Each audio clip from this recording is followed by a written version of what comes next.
right, sounds good.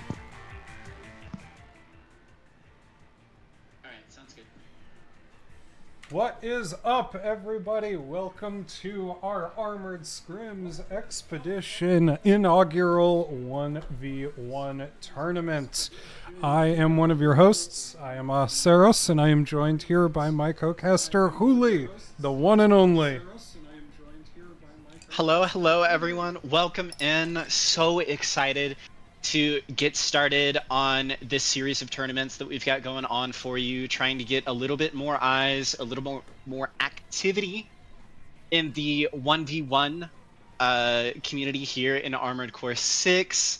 This is the Armored Scrims exhibition, or ACE as we've stylized it. So excited to do this and have you all. It's going to be a lot of fun. All right. Yeah, we have one hell of an event for you guys today, and just want to start off by thanking not only Huli here, my co-caster, major thank you to Cradle as the tournament organizer and the mastermind behind these events. We'll see him, I'm sure, performing well later, as well as everyone else who's come out to join us for our inaugural 1v1 event. So we've got our channel going within our Discord. We have a link to the Discord if anyone's not part of Armored Scrims already. Please come hang out with us. We play AC6 all the time, and it's super fun. But I think rather than belaboring it too much, I'm just going to go ahead and switch us over on our cam here to our bracket. So we are blessed today to have 16 players competing in our first 1v1 tournament. If anyone has not seen the Tournament, please check it out. You'll see your round one matches here. We have some really choice rounds coming forward. I am super hyped for these matches, and we are so excited to see everyone, veterans, newbies, people coming from other servers. Just, you are all amazing, and thank each and every one of you for coming out. Huge shout out. Honestly, this is an excellent turnout. Couple of housekeeping things. First and foremost, unfortunately, one of our participants will be getting disqualified. They're having some internet issues. Arlea. They've updated us that their jitters just really skyrocketed recently. So yeah, never love to see that, but just want to update you all on that. And then beyond that, for each of these matches, we'll have the player that appears in the top slot for each of these rounds.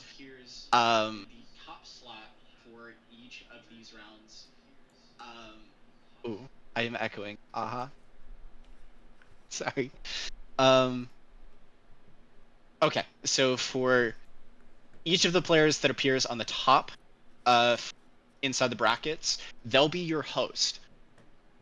Now, it'll be a locked or keyworded, rather, lobby with the keyword set to ACE, or ASE, all caps. That'll streamline some things. And then the cadence of these matches is going to be a best of 3. Game 1 being played on Bonadea Dunes A. Game 2 played on Watchpoint City A. And Game 3, if applicable, hopefully, we love those best of 3s. More games, more fun. Will be played on Contaminated City A. And then as we progress further into our bracket throughout the night, we'll have some best of 5 matches, right? And we'll kind of go over those like as we get in there. But again, Game 1, Bonadea Dunes A. Game 2, Watchpoint City A. Game 3, Contaminated City A. And that keyword, all caps, ASE. For our casted matches, Aha and myself will bring you in. That keyword's going to be cast. All caps, CAST.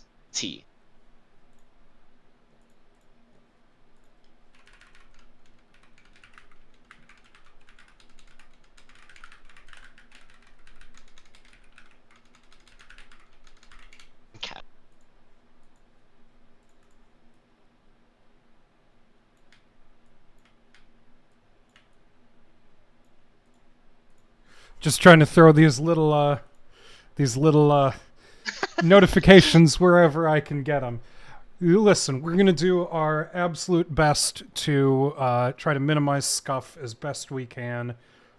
Cradle and myself have been hard at work kind of learning how game streaming works and getting more familiar with OBS. We're going to keep working to improve the quality of these streams with repeated tournaments. We're really hoping to make this a regular event, to open up competitive AC6 again with this eye towards a really welcoming environment for players of all skill levels to pit themselves against the best of the best and see what they can learn and what we can show off.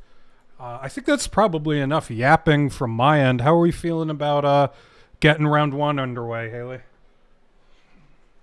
I am so down to dive right in. I've sent out the notifications for Ballistic Salsa and our very own Big Piss to join our first casted match. So we'll let those players get into the lobby with us, take a look at their builds, see what's going on, and with that, let's get this tournament underway, everyone. Hell yeah. So, all right, we now have our first set of competitors. As Haley said, we are joined by the one and only Big Piss 666, who's going to be playing in our first casted match against Ballistic Salsa. These are two very, very seasoned ones players, and I'm very excited to see what they're going to be bringing to the table tonight.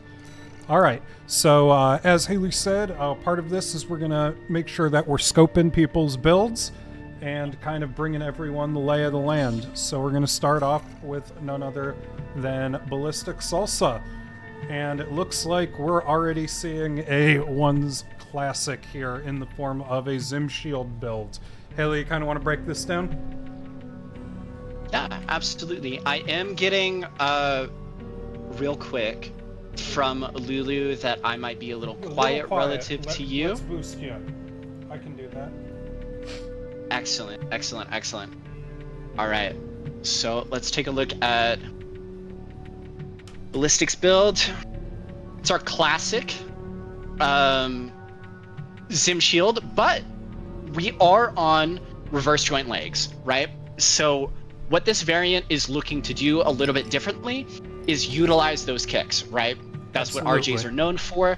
That's why we're opting into this part selection, right? So we're going to be looking to see how is Ballistic utilizing those RJ kicks, and then also just the maneuverability, the higher jump.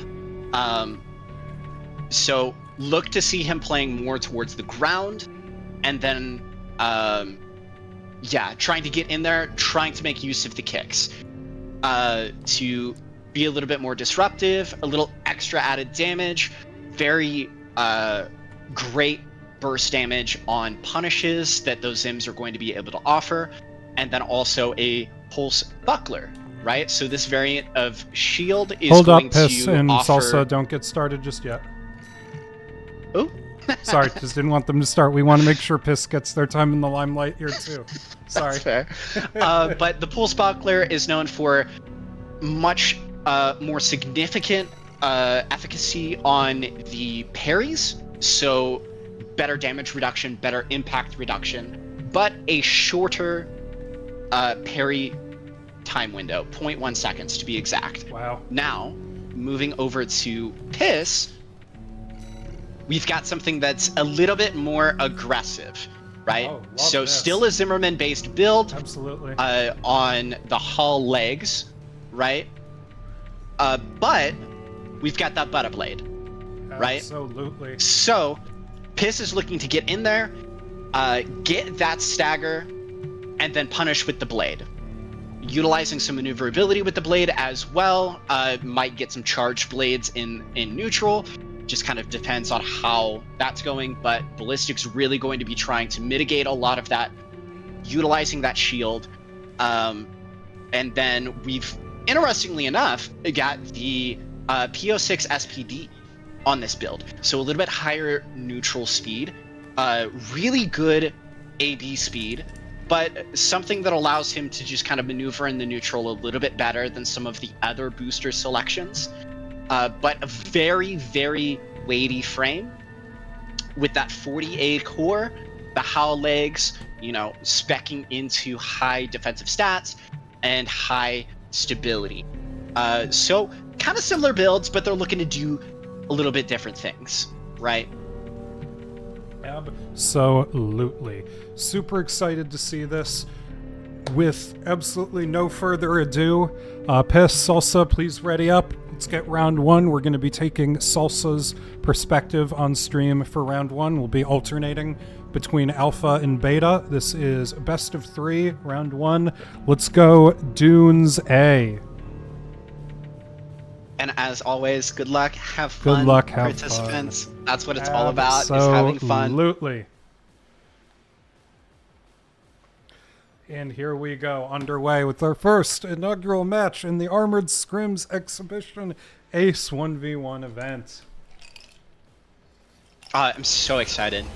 It's really awesome to get these players up on the screen, shout them out, give them some screen time for the community to kind of take a look at what they've been putting in. These are players that have put in countless hours into this game. I can't even really imagine these two together are probably pushing 4,000 hours in playtime. Oh, all right. Easily. And here we go. We see our 2 Zimmerman salute coming in from Ballistic Salsa as our first engage happens.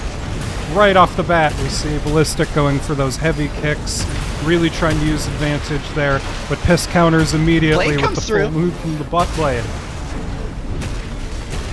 Salsa continuing playing on the rocks really, really well. Clean. High stagger now we're seeing on both sides. Super clean. Really clean first match from Piss. I think Piss really demonstrating his very, very strong skill into players using shields and trying to do his best to hit these mind games, try to avoid ending up dumping those heavy punishes straight into that shield. Still, Salsa doing a great job here, making great use of those mind beta legs. Keeping stagger high. Moving away from the crater. The duel goes into Shell. A beautiful blade there coming from Piss. Immediate counter kick from Salsa, and both opponents have popped pulse armor.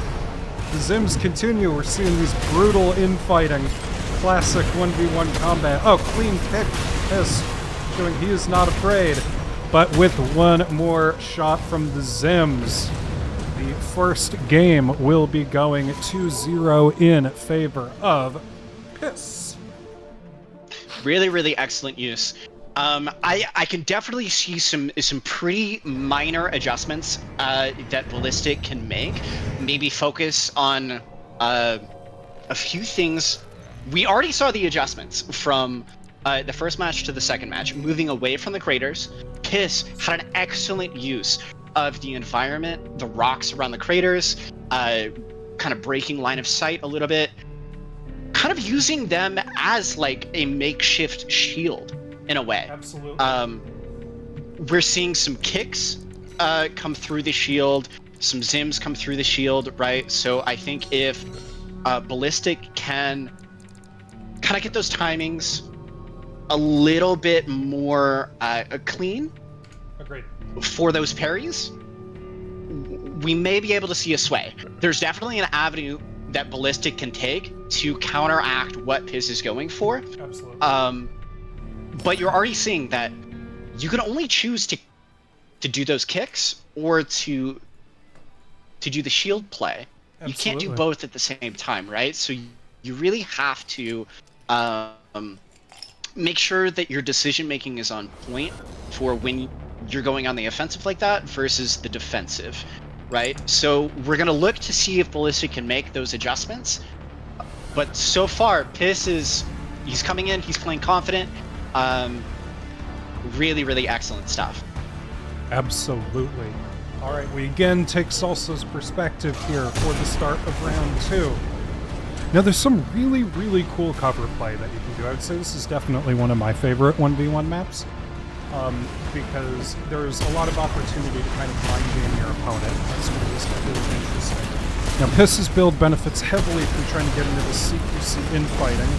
like we're seeing here. It's also a little more cautious, although the first stagger will go in favor of a big blade punish from Piss. But you can see now he's using that little helipad to try to throw off Salsa's FCS. Oh, and a beautiful timing on the PA. Absolutely. Salsa still looking for angles here. Goes for a risky RJ kick. And Piss is able to QB dodge and land the punish. Very clean. Piss's ability to utilize that SPE movement in neutral to really mitigate the effect of ballistic Zimmermans is just so excellent. Agreed. Oh, clean kicks too, showing that he is not afraid to get right in there, even if Salsa can really space him out with those large kicks. Nice, PA. PA comes out from Salsa, immediately followed by Piss. Absolutely. That buckler is putting in work, but Piss is not letting him have it for free. A clean blade combo. And round 2 and Piss takes it in favor of Piss. Really, really well played. Super well played on both parts, right? Agreed. That last match, again, you can visualize that avenue that Ballistic can take to eke out these advantages, right? I think if we saw maybe looking for the reset, looking for like some repositioning, stuff like that to kind of make use of Piss having to pop his PA first, and try and eke out that advantage there, like that PA advantage. Absolutely. We definitely could have seen Ballistic walk away with some advantages, right?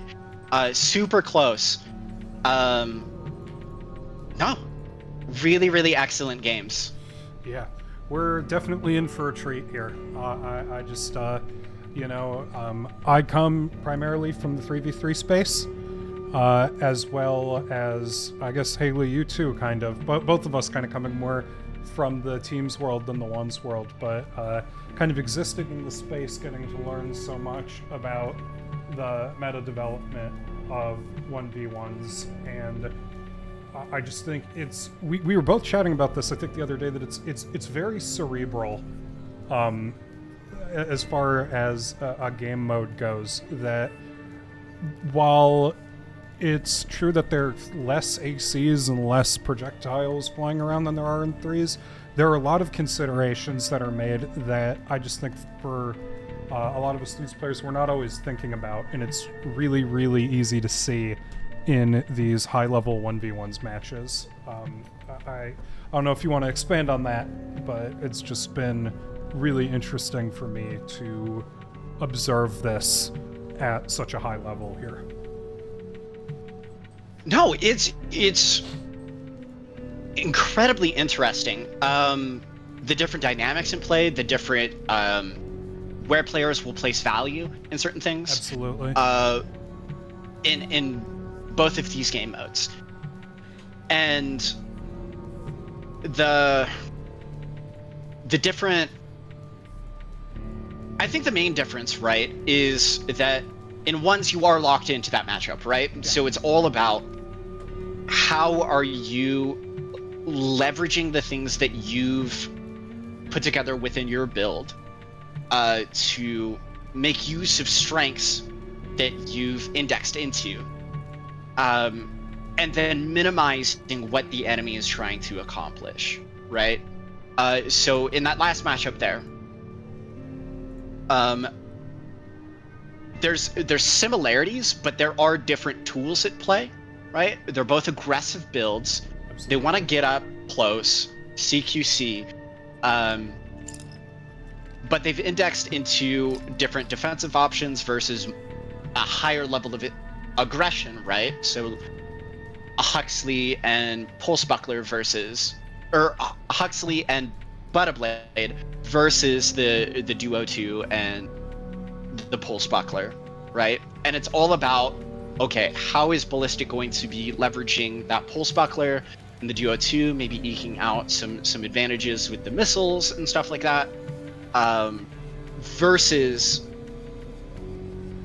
that entire loadout that wants to operate in 130 meters or less, and doesn't have additional defensive options. Absolutely. Right. Yeah, Whereas that threes, critical, it's a lot range. of like, exactly.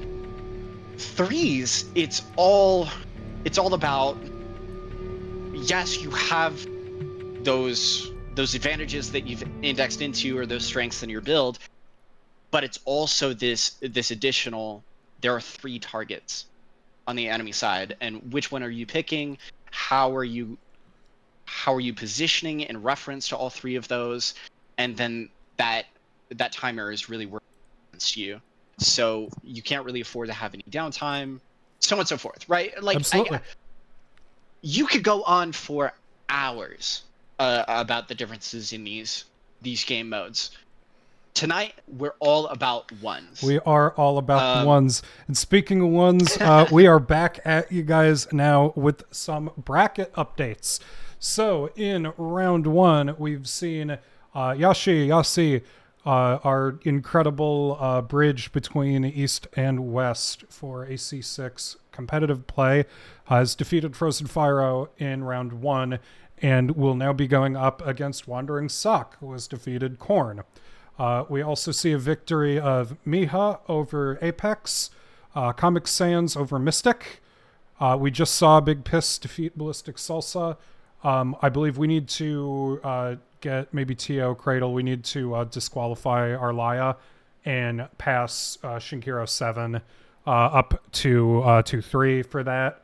Victory of 2-0 for Calliope over Dexbot. So we are just waiting on the results of Arbiter and Cradle's match before we move on to round 2. I believe, Haley, that we're going to be spectating that Yoshi Sock matchup, if I'm correct. Yeah? Mm-hmm. Awesome. It's going to be great. I do want to take a minute, just because Yasi or Yoshi, I've heard both. Sure. Please feel free to enter into the chat to correct us. Anytime. Yash Main is what Yash, is what Big Piss would like us to call him. But I do want to offer the most sincerest of shout outs. Yeah. Yasi has been so incredible for us here in the West in interacting with the Japanese scene, being able to participate in some tournaments. All of the translated Tanamel pages, all of the mediating, all of just everything. Yasi does an incredible job for us. I don't have a clapping soundboard. I'll get a soundboard for next time as we continue to unscuff this. But yeah, amazing. Thank you. Like, we're able to talk to, some absolutely incredible AC6 players in Japan who have been hosting tournaments. We have Takao, we have Plasman.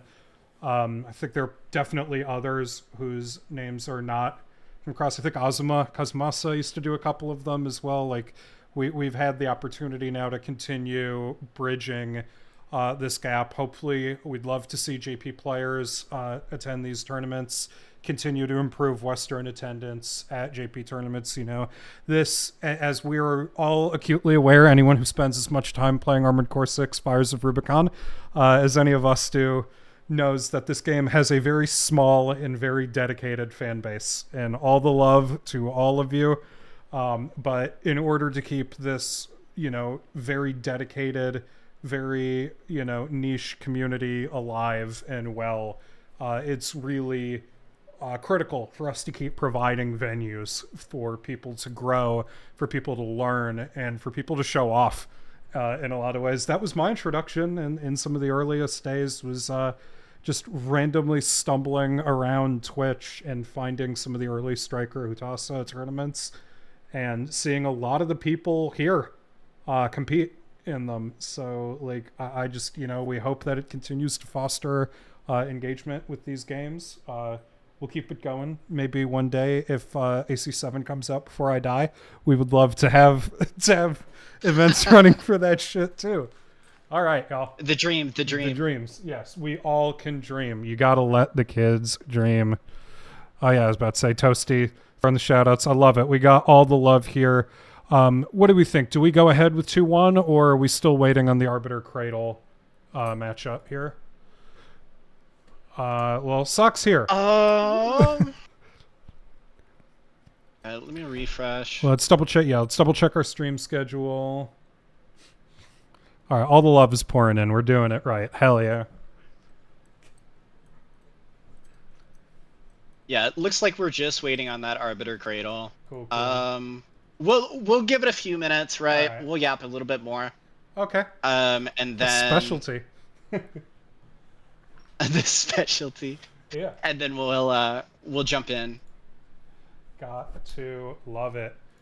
Yeah. So far we can kind of. Oh. No, go ahead, please. I thought we had people in lobby. We did not. I think Sock hopped in for a second, but we're all trying to do our best here as we try to coordinate all this. So again, thank you all for bearing with the scuff. It's going to get better and better and better. Yeah, for those who are not waiting on the cast, right? So Yasi, Wandering Sock, feel free, join into the lobby. But if your lobby is up, players are both present, yeah, feel free. You can go ahead and get your matches started, and then that'll just kind of keep us moving forward. All right. So yeah, it looks like we've got some folks rolling in for our next event. Might as well, if we're yapping, let's talk about some builds. Let's give the people what they want to know. So we've loaded up Yasi's build here, and we are unsurprisingly seeing a JP Classic. This is kind of the build that I associate with AC6-1s probably more than anything, which is the laser drones variant of Zim Shield. So for those who don't play a ton of ones, this was incredibly ubiquitous at high levels of competitive play. It's a build with an extremely high level of skill expression. It's kind of what made 61 PS, the Pulse Shield, kind of the monster dominant item of the ones meta for a long, long time. For as long as I can remember, to be honest, when people talked about Shield, even though there are a whole class of shields in Armored Core 6, they really were just talking about 61 PS. This thing is insane, and it's only more recently that we've begun to observe people trying to break away from that and investigate the other shielding options. But Yasi's definitely coming here, not only well decorated, and I'm sure he'll eventually let us know what those characters mean. Again, forgiveness, as I do not speak Japanese. But we've got a real classic here. Yeah, and I think the biggest catalyst for venturing into a couple of these different shield options is that the 61 PS received a fairly recent, off the top of my head, I can't remember the exact patch, but very recent nerf. Gotcha. Didn't take it out of the meta or anything like that, right? For sure. But I think some of the other shields got tweaked as well, like the Suck S2Q shield. It got tweaked a little bit, and so got a bit of a buff, right? So that kind of got players experimenting. Pulse Buckler started showing up a lot more. Again, it's a more difficult shield because that parry window is significantly less, but you get a higher efficacy on Absolutely. Those parries. And that's going to be huge in the shield, Zim-dominated meta. Exactly. You see Pulse Buckler, swinging back to threes a little bit, right? That's going to be the premier threes shield that you see most of the time. Simply because you get such a bang for your buck on each of those parries. But this Pulse Shield is going to give you a little bit more margin of error with a 0.6 second parry window. And just kind of like a well-rounded, does a lot of things really, really, really well. It's just such an excellent shield choice. But here, this is going to be the second variation of Zim Shield that we're seeing, right? So a little bit different from Ballistic Salsa. We're not going into those reverse joints. Nope. So we're going to see a little bit less kicks. We'll still see the kicks, right? There's just always going to be... Kicks are so strong in ASE 6. So you're still going to be seeing those, but we're going to be seeing these players utilize the laser drones to maintain pressure, but also set up these just dominating stagger punishes. Absolutely. Right? So if you are staggering your Zimmer shots well, you can maintain control over when you are accomplishing those staggers, and then you can also get off a stagger extension with the other Zim into a kick, but all the while you've got charged laser drones that are pummeling the opponent. And so you end up in a situation where that stagger is so extended that it gives those laser drones opportunity to really dish out a lot of damage. And it can come in a split second. But what we have here is a true to form mirror matchup. I was about to say, between both of these players. I think part for part. I think we can get into it. I love a mirror match. I think we can. It'll make for great commentary. Sock, Yoshi, start your engines. Let's do it. Round 1 takes us to Bonadea Dunes A as before. And good luck, have fun to both of y'all. Here we go.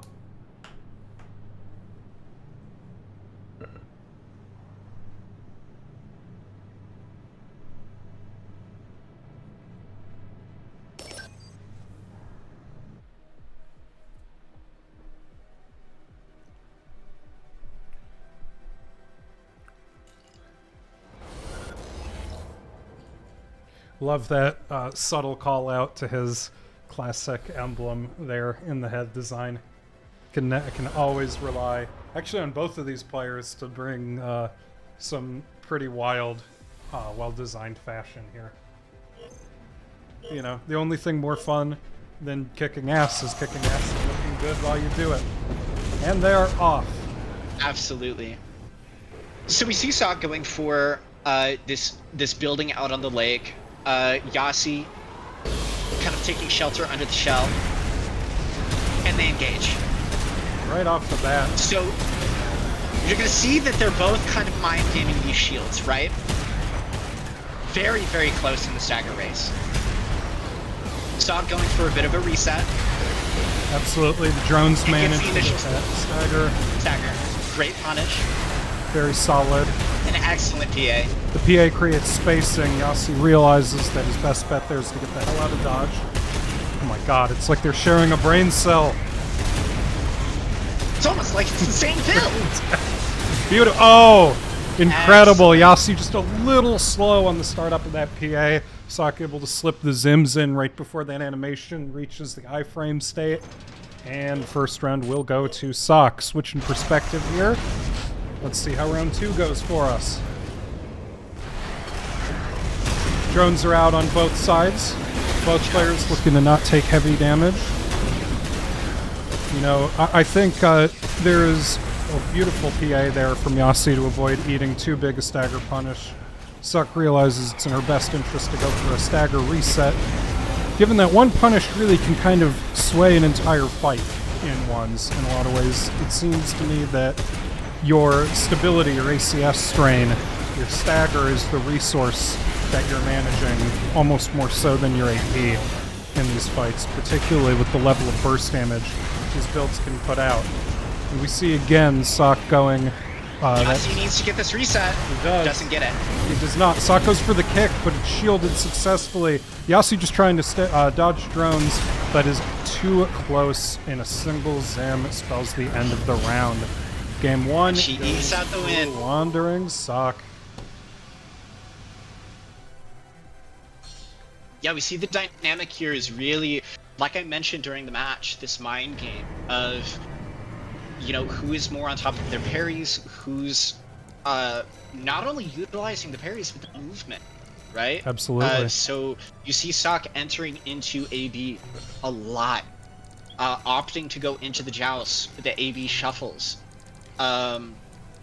Is it Watch Point I think Delta A, Watch or is Point it, Delta A, I think, is map 2, right? or is it Contam? Am I wrong? Is it Watch Can Point? we hang on before you guys? No, you're probably right. You're probably right. You're probably right. Watch Point A. Yeah. Watch Point rep. If it goes to BO3, it's Contam. True. There's no punch combo. No punch combo yet. You know, we don't require. You know, we require that combatants submit their builds in advance in order to avoid any kind of counterpicking shenanigans. But we don't have particular requirements on builds. So if you believe in your punch combo, yes, I will try my best to leave the camera alone. Yeah, I wish there were slightly better spectator controls, Lula. I very much agree. But I will do everything I can here to avoid making anyone motion sick. I will try my best to leave it alone. We are in on, Watch Point Delta A. One of the more cinematic moments as far as the AC6 campaign goes. And we will be spectating Sock for round 1. It resets if I stop touching it, then I won't touch it. There's your answer. Let's see how we're going to work with cover play and mind games here again. Drones are out. Drones are out both sides. A little bit of first chip. Yassi gets hit. AP lead secured. Sock immediately going in, wants to try to push that advantage as far. Yassi doing a great job playing around this cover, making it harder for Sock to find the right angles here. But that's not going to stop her. Clean shield play on both sides. Big Zims. First stagger punish will go Sock's favor, but the kick is a little short. Yassi able to recover.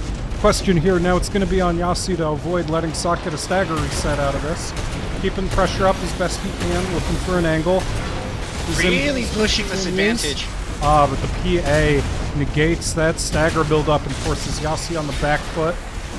Now we're in the same situation. Sock doing Can Yassi do anything with this PA, though? That's the question. About half of it expired now. Looking for angles. Beautiful cover play around this bridge. Super clean. Drones hit. Yassi in the danger zone now. And another round of Zims will give round 1 to Sock.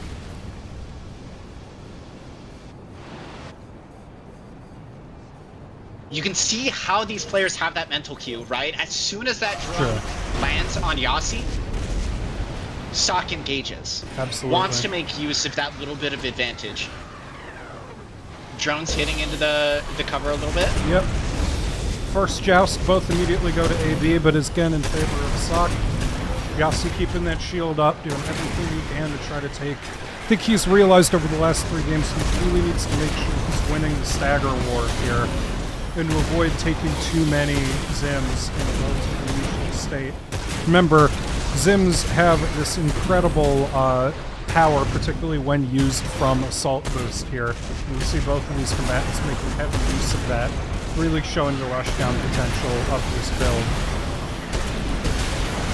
The Zims continue, the drones continue, the lasers are flying, and Sock takes the firm Yassi. Can Yassi get away, though? Yassi really needs a reset here. He does. He's not going to be able to get it. PA. Unlucky. Let's say Sock going for the full combo. The kick goes to the shield. Yassi's not out. He's still going.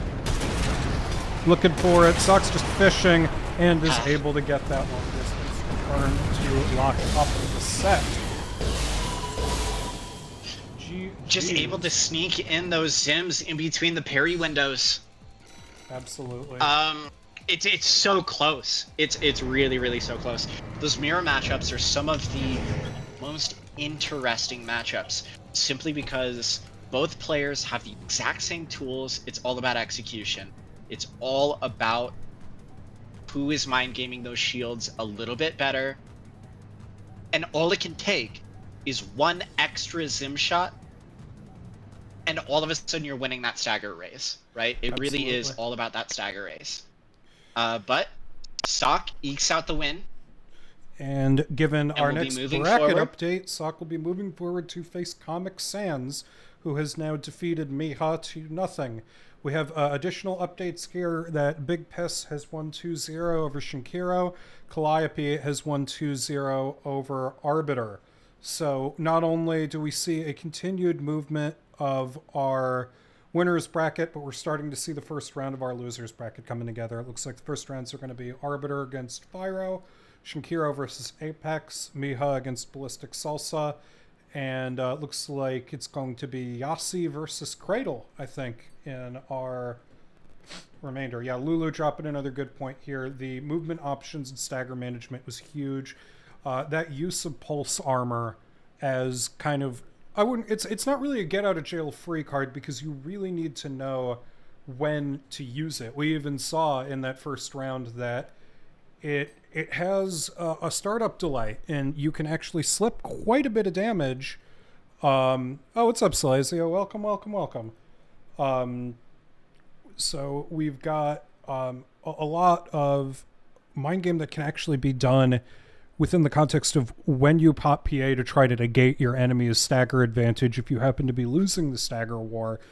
But also, as big as using PA is using movement to reset. And I think that's exactly what Lulu is bringing up in chat here, is that Suck did a beautiful job in those rounds of knowing when PA was her only option to be able to get out of that stagger, or knowing, I'm managing my EN really well.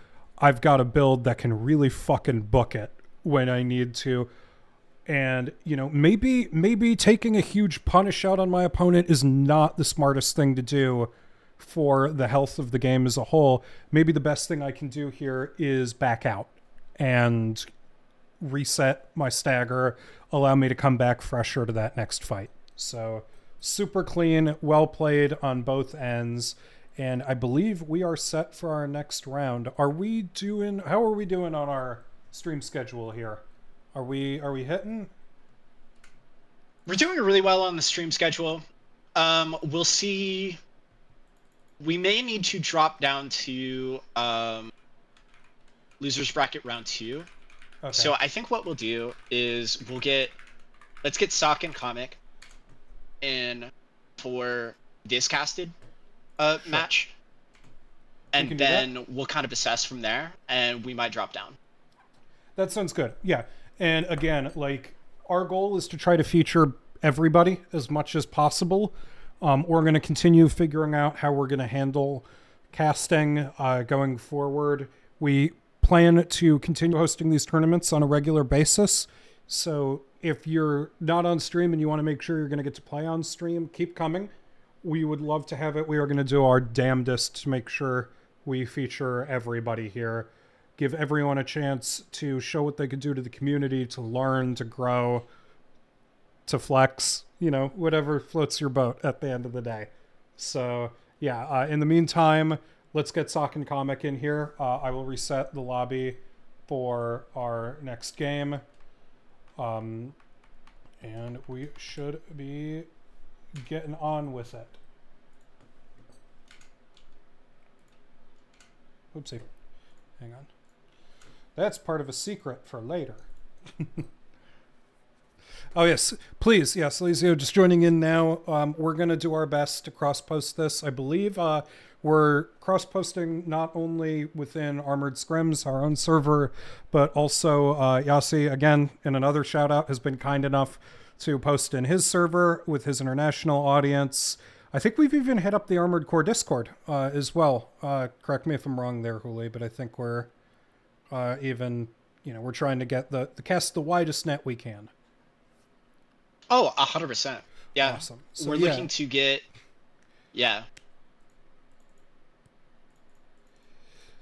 If you have a server, you want to let us know, show us the love. Like, please, please, please. We'll make sure that we let everyone know, and we'll continue advertising. But we're really hoping for a regular event here to kind of bring back this feeling of, you know, I'm going to grind my ranked matches. I'm going to hit the open lobbies. You know, a lot of our a lot of our folks here, including Comic, who just joined us. Shout out to Comic here, has been hosting regular 1v1 open lobbies with players of all skill levels coming in.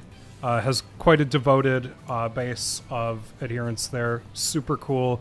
We love seeing stuff like that, and it just, we can provide one more event, one more thing to practice for, one more thing to cook builds for, you know? We're all about it here. So with that, we are going to hop back into our game channel here. And we are, I think, we've already shown Sock's build before. We'll show Comic here.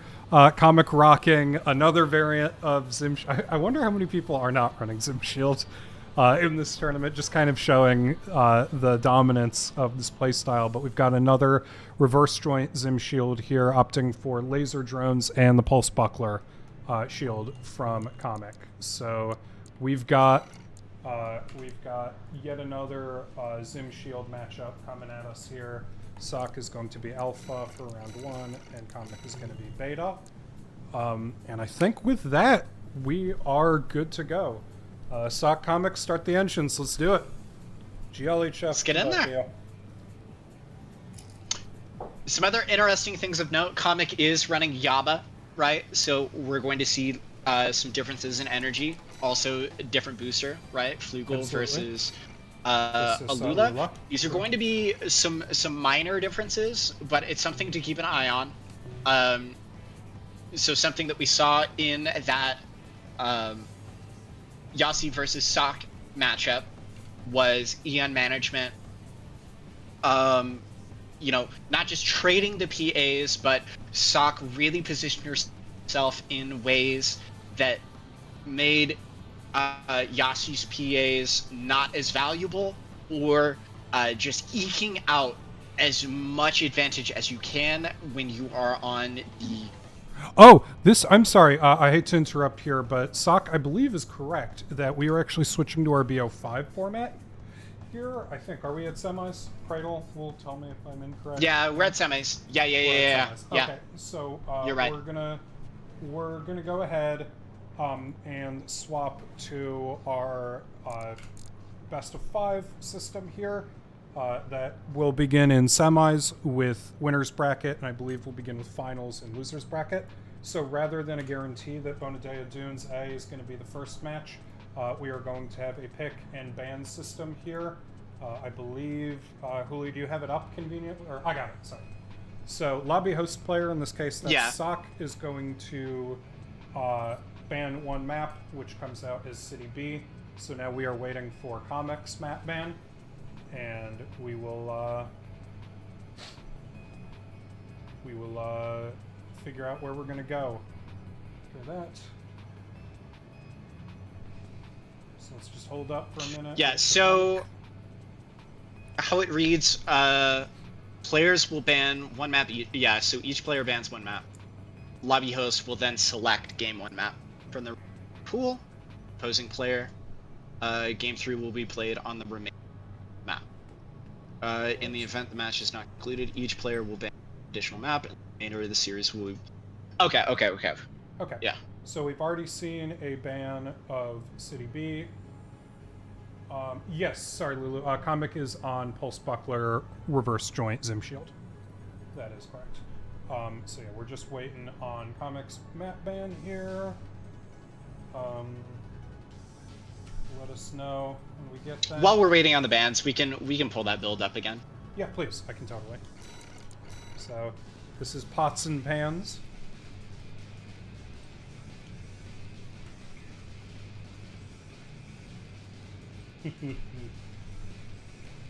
Comic has been a hardcore evangelist for reverse joint legs in this game, I would say. Particularly the Castawar legs, but we see him rocking slightly heavier, slightly more stat dance mine beta in this context.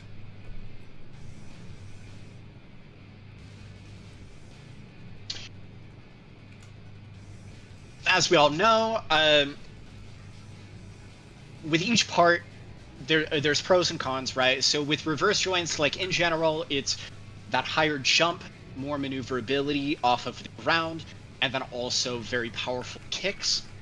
But you are giving up a pretty significant amount of stability that comparable weight class of biped would have access to, right? So again, it's all about leveraging those strengths from your part selection.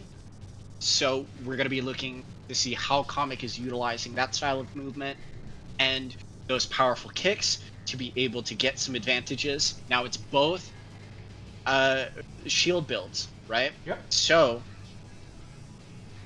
we're going to be looking to see how Comic is mind gaming those parries or trying to overheat that shield, you know, whatever his game plan is, to be able to get around that shield, to be able to snag kicks.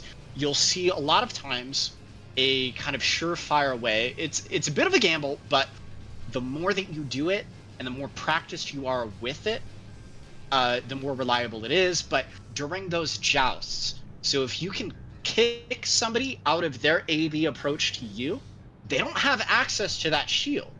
They're in that AB animation, right? And there's a bit of a window of time where you can interrupt that joust that they're trying to participate in with you and get a kick. And that can be a significant advantage, right? Absolutely. And then, of course, it's Mingtang versus Yaba, right? How are those generators going to play against one another in that EN management that we saw come to light in that prior matchup that we just watched? Absolutely. And it looks like we're heading to what we refer to casually as God's Chosen Arena for round 1. We're going to be hitting Jorgen refueling base. The ban was Dunes A coming from Comic. So we are now all set for round 1. Sock Comic, start your engines at your leisure. And let's get into it. Reminding everybody, this is going to be our first best of 5 rather than best of 3. So hopefully we're going to see some solid games here. We're going to see some map picking logic, and we're really going to get to see how well these players know their meta. It's definitely interesting to see what maps players prefer, and like how they identify which maps allow them to leverage their strengths or kind of exacerbate the weaknesses of their build. So, you know, Sock going for a City B ban, Comic going for the Dunes A ban, right? It's interesting to see like how players identify these maps and like their preferences. Absolutely. But we end up landing on Jorgen. Which definitely caters to both of these builds, right? Yeah. Like, definitely a more... No one wants to be flying across an open field. It's known more as ACQC, a bit of a smaller map. Absolutely. Yeah, we'll see how this plays out. All right, we're going to take Sock's perspective for round 1, and they're off with the salute. Salutes out. Always say polite. Drones are out on both sides. Taking cover. Clean. The angle is around the repositioning a little bit. Absolutely. Trying to find the most advantageous approach. Here we go. They're in. Begins. And now we're going to get to see shields play into each other of different varieties this time rather than the strict mirror. I'd say first blast to Zims seems to go in favor of Comic. Now we're both at high stagger. Very close. Here. You see, it's all about who gets the stagger here first. Comic getting a big kick punish off. Now the question is, get the reset. He's going for the run rather than the PA. It looks like he's got it. To create some space. Very clean. He's eking it out. No, Sock going for it. Here we go. PA, Sock realizing exactly here, utilizing that superior movement. I don't need to burn PA. I'm going to make them burn PA. Really good use of the environment. Really clean. And this destructible scenery just kind of good kick. You think about Comic gets another nice punish off, but Sock able to deflect it with Pulse Armor going in for a kick and a pair of Zims. Comic in a dangerous spot here, and the first round will go to Sock. Beautiful play on both sides there. And you can see it's all about like who pops that PA first and then mitigating the value of that PA. So Sock is able to create enough distance and then utilize the environment to be able to mitigate Comics PA, and then pushes it to the limit, pops that PA of her own, to then be able to get as much value out of her own PA. So we're engaged here again. Comics got an interesting case. There was a lot of potential downtime and animation block that stems from RJs. Sock knows this really well, plays against the Comic consistently. Really doing a great job spacing it, although Comic able to put some pretty big hurt and is able to pop PA afterwards. Sock really needs to look for space here, but Comic is not going to let her have it right off the bat, although a clean shield blocks the kick. Oh, excellent kick there. Multiple. Comic definitely pushing hard on this, and round 2 will go in favor of Comic. Those RJ kicks at the end are beautiful, just chaining 2, 3, even 4 of these kicks. The amount of stun, really stun excellent, gathered from it. Really well played, though. That's the power of RJs. Exactly. See, I'm not a gambling man, and it scares me sometimes to see the spacing on these RJ kicks are really tight, but sometimes they just feel magnetic. Makes me nostalgic for like old Smash Melee and getting these things that feel like you're just telekinetically flying at them. But it's clear this is what Comic lives for. Beautiful. First PA is going to pop on Comic's side. Sock not going to chance it. Wants to try to button this up. Comic's PA is gone. Sock's PA is gone here. Great parries. Clean parries. Very risky kick attempt there. Oh, in round 1 it goes in favor of Sock. Oh, that was so close. That was a clean match. Really down to the wire. There was a missed parry there at the very, very end on Comic's side. And Sock just able to leveraging that little bit of advantage there, but it was just so close. There was a really clutch kick there at the end on Sock's side as well. But we see these are players that are going tit for tat here, Very right? True. They know how to leverage their strengths. They know their game plan going in, and what they're trying to accomplish. Yeah. So I think with the bans, Comic is now going to be picking between Watchpoint City A and Katam City A. So we're going to wait on Comic's map pick, and then we will go right into round 2. I'm going to do my best. Quick shout out to Cradle for our new custom Armored Scrims exhibition overlay with our wins. Still got a little bit of automation work to do here, and I'll be teasing something kind of cool I've been working on. Once we get a little bit further into the event, try to hype people up for increased decreasing of scuff, because double negatives. But we are grateful to Cradle and his incredible graphic skills for helping produce our branded content. Our highly branded content with our Armored Scrims.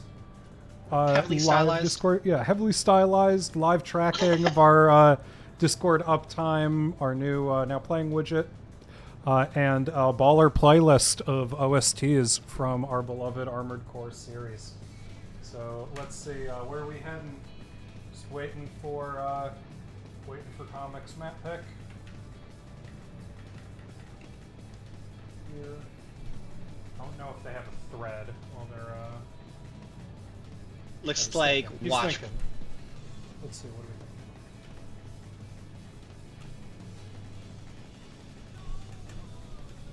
Yeah, it's gonna be watch point. Think it's gonna be watch? Alright. Watch point, please. You've got it. If it's watch point you want, it is the watch point you will get.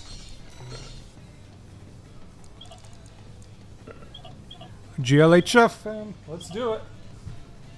And they're varying to get in. It's Instant very nice readies to on meet both them. sides. Nice to meet you, Spam. No one's here to fuck around.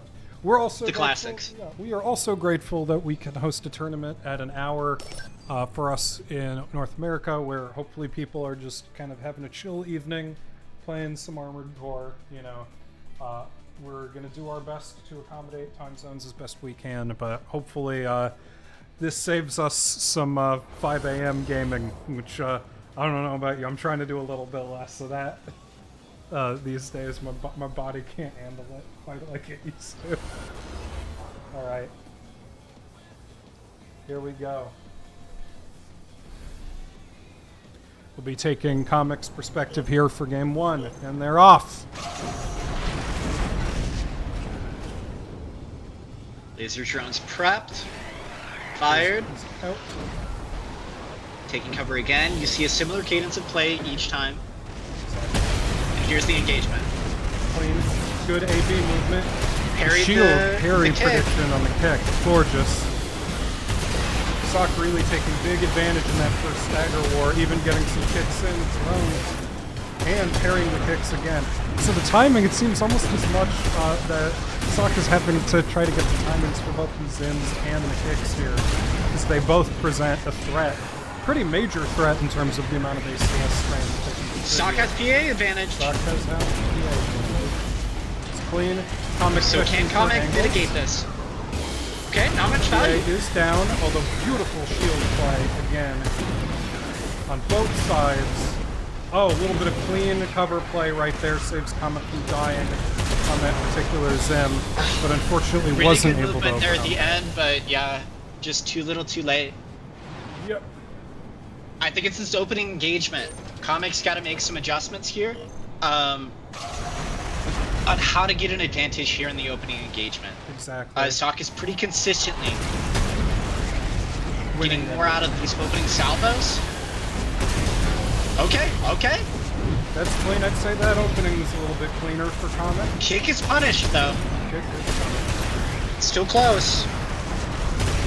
really watching those drones. Those drones taking a big chunk out of Comic. Sock is going to get out of dodge.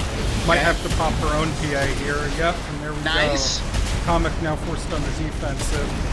Predicting that is probably going to be key to anyone who's going to want to try to take Sock down in this event, is knowing that that's been a reliable strategy that's working for her throughout tonight. Zim pressure just continuing to rain down on Comic. And that will be round 2 in favor of Wandering Sock. Well played, everybody. Yeah, it's really gonna be about how can you deny Sock being able to get so much advantage. It's this cadence of play of Sock is able to get Comic's PA out first, mitigate the value of that, right? So forces Comic to chase to try to get value out of that PA. It's enough distance, and then once Comic closes the gap, she'll pop her own PA, but he's already utilized energy to close the gap, right? So doesn't have as much to get away and do the same thing and mitigate Sock's value. Absolutely. She's able to chase, get just enough of an advantage that the subsequent engagement after the fact kind of goes in her favor. It's these little things, these little dynamics and cadence of play. Absolutely. It's brains. There's some kicks that are getting punished as well from Comic's side, right? They're whiffing. And because they're just outright whiffing, Sock is recognizing, I don't need to parry that. That's 2 Zims. They're locked in that animation. It's very easy to punish it. Yep. So It's that damage economy, almost. Knowing when it's safe to let go, when it's safe not to. It's very, very clean here. All right. Another one of my favorites, particularly playing Tetra. We have reached Contaminated City A. big ones map. This map. Fantastic ability to get some cover play. Kind of close quarters map. We see this similar engagement come out. Clean. Whiff kick. Whiff kick, just a little bit too short. That's a broken shield. Yeah? Comic won't have a shield coming out of this PA. Sock really looking to press that might be able advantage to stall it. out of the drones. Goes back. Still has a PA. Clean. Sock goes Here for we her go. PA. Unfortunately, Comic looks like he's not going to go for the reset here. He is going to use the cover as best he can, but unfortunately just get caught a little bit out of the way. Gets the extension at the last minute. Very, very clean stagger extension combo there from Wanderer Sock. Yeah, we see these punished kicks are creating advantages for Sock that Comic is really having a tough time overcoming. Yeah, I see Comic starting to think maybe they're about doing these little bunny hops in and out of that building. I think could end up doing really, really major benefit for him as he's trying to use that kind of naturally frog-like movement we see from the RJ legs here. He is doing a good job trying to play around this cover, but Sock... They're going for the resets, but it looks like Sock's gonna get the first blood here. Yeah. Comic deciding to get out of dodge rather than go for another bad PH right here. Ends up popping PA anyway, but does manage to catch Sock out and prevent her from running away. It's close. It is close. It was a well-played move in there. Or rather, a really solid recovery there from Comic. He's again going for the Serpentine here, trying to reset. Looks like Sock has no problem taking this to another engage, but manages to come out at the last second. This might come down to who can parry more of those shots. Oh, an incredible clutch shot from the drones manages to fix Comic in place just long enough for Sock to button it up. And there you have almost it. this like frantic style of movement, consistently disengaging, re-engaging. When these ones players know their craft, right? It's clear. It is almost a work of art to see them navigate through these maps, A/B away, A/B around the buildings, try to consistently fish for those advantages, and you see them going back and forth consistently. That was down to the wire. It really was. It really excellent was. matches. They were really clean, and I want to say, like, landing kicks like that is just difficult. I have been put off of playing reverse joint builds for as long as I can remember, because the level of commitment, the level of consistency and distance awareness it demands from the player, it's not easy.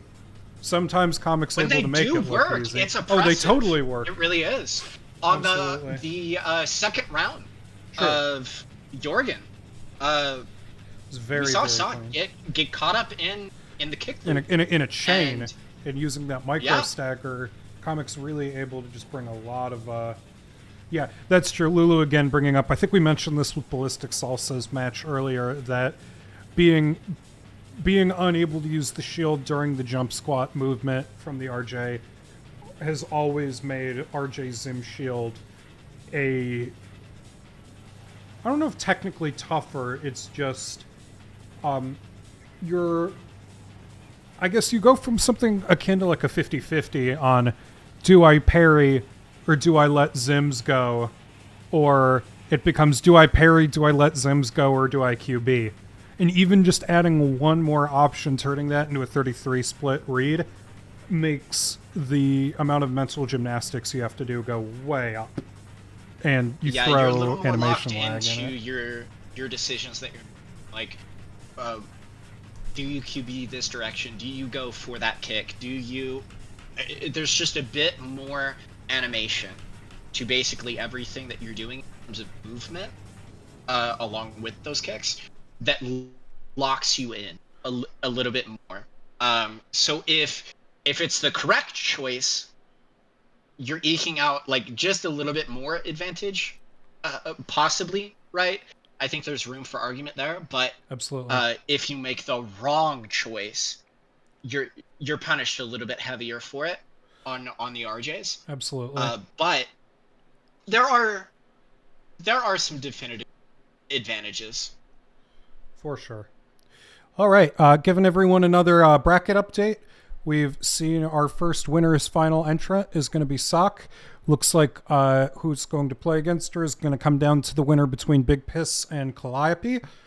We also have some updates to the losers bracket that Arbiter has defeated Apex and is going to go on to play against Comic Sans.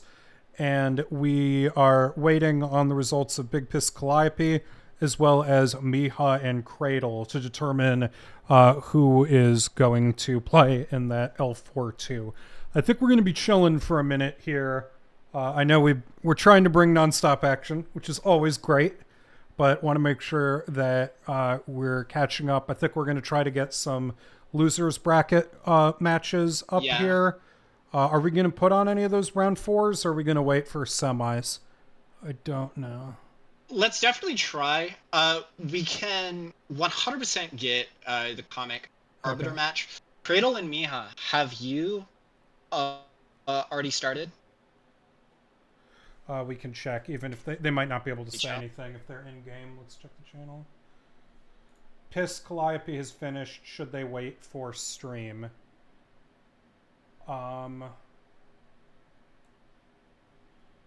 As in they've finished. Are they waiting for a stream? Hang on one sec. Okay, they've already started. So we'll not probably finished. Pull Comic. Should they wait for stream? Do we want to try to get Piss and Calliope to play around on stream? Or they haven't started. We could stream 3-2. True. What are we thinking?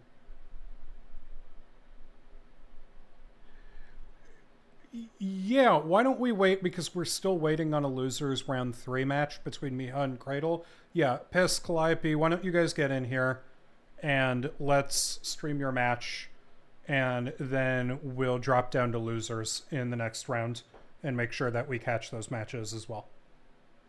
Yeah. Sound good? Yeah. Great. Let's do that. Cool. I don't think we've had the pleasure of having Calliope up on stream yet either, so let's get you all in here. Keyword is cast, all uppercase, and we'll see you in a second.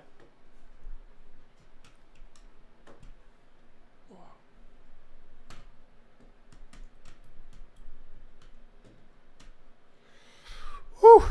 Getting warm. Computer getting hot. It's been really, really excellent matches. I'm excited to see what Calliope is running.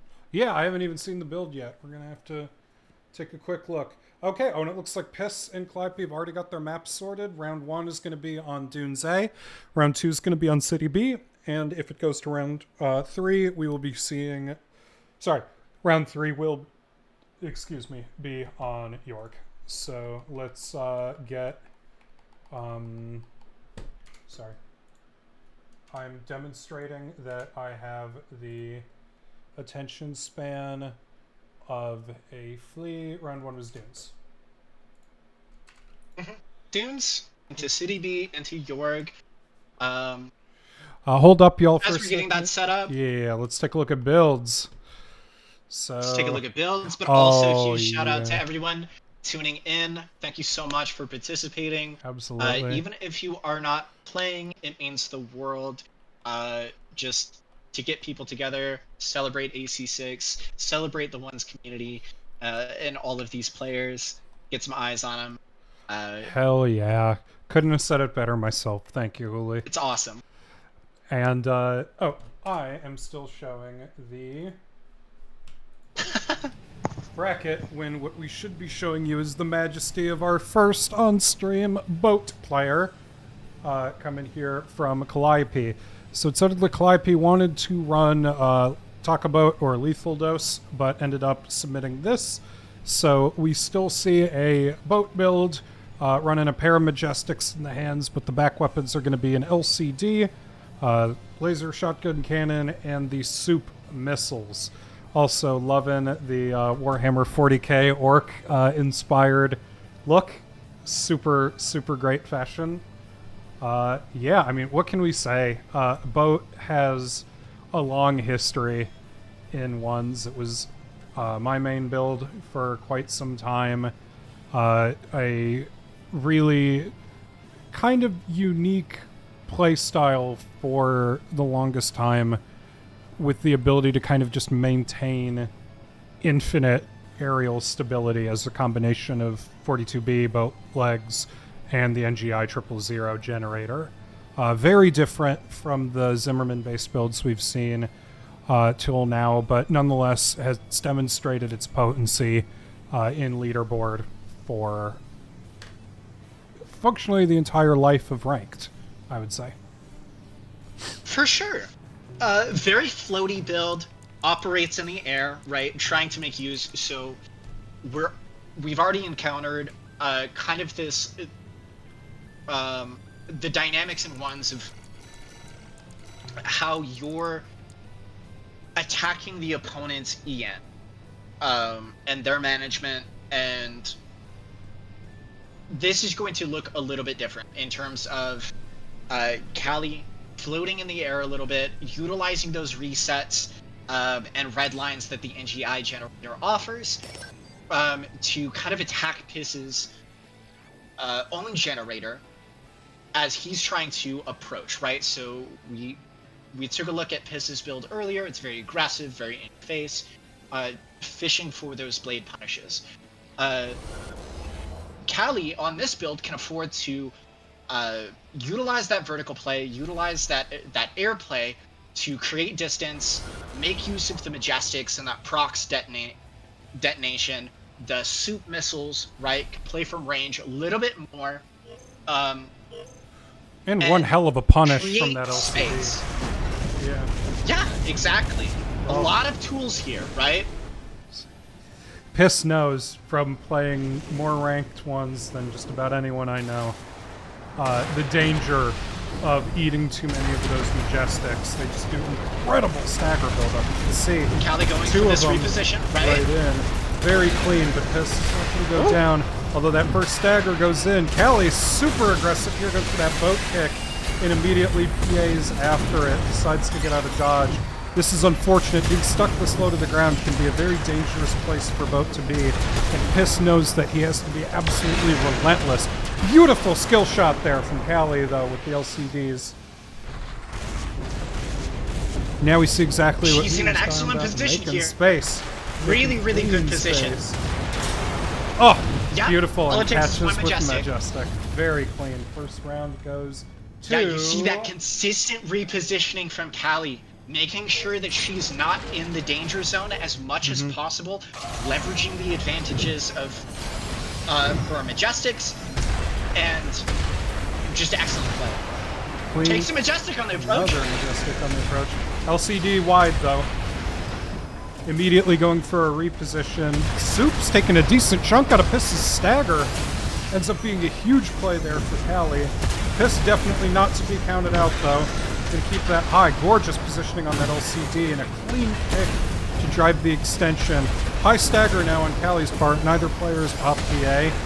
Although we see quite a big AP lead here in favor of Kali. Piss still looking for his angle, has managed to force Kali to ground. Oh, but a short fall kick from Piss leaves him in an awkward spot.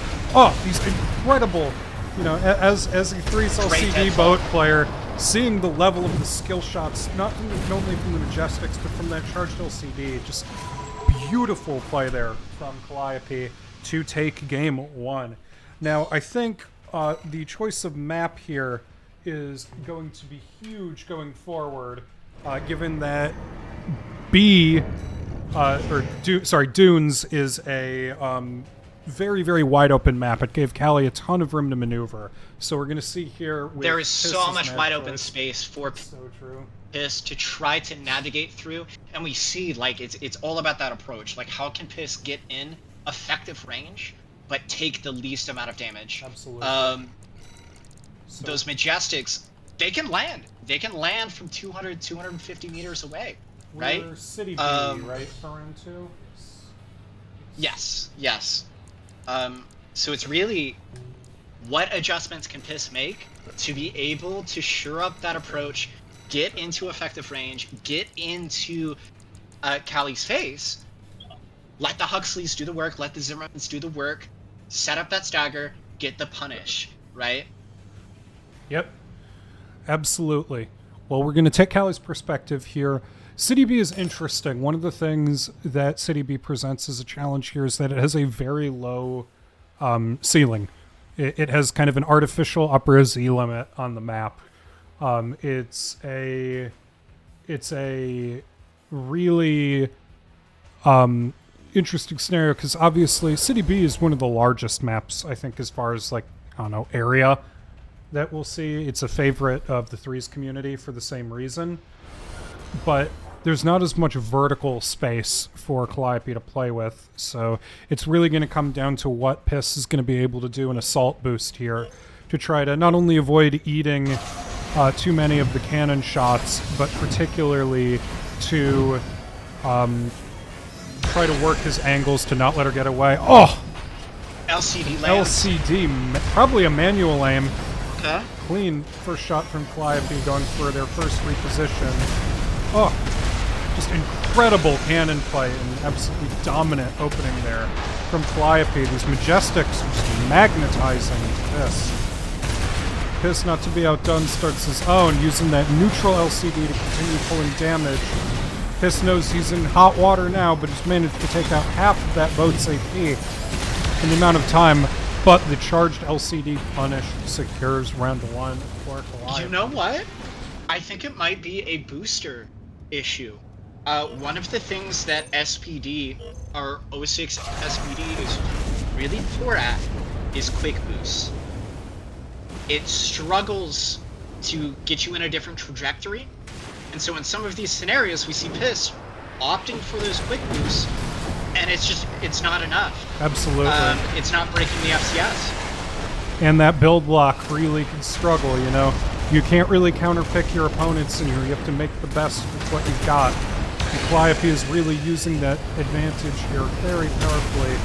Piss trying to be as relentless as he can in the chase.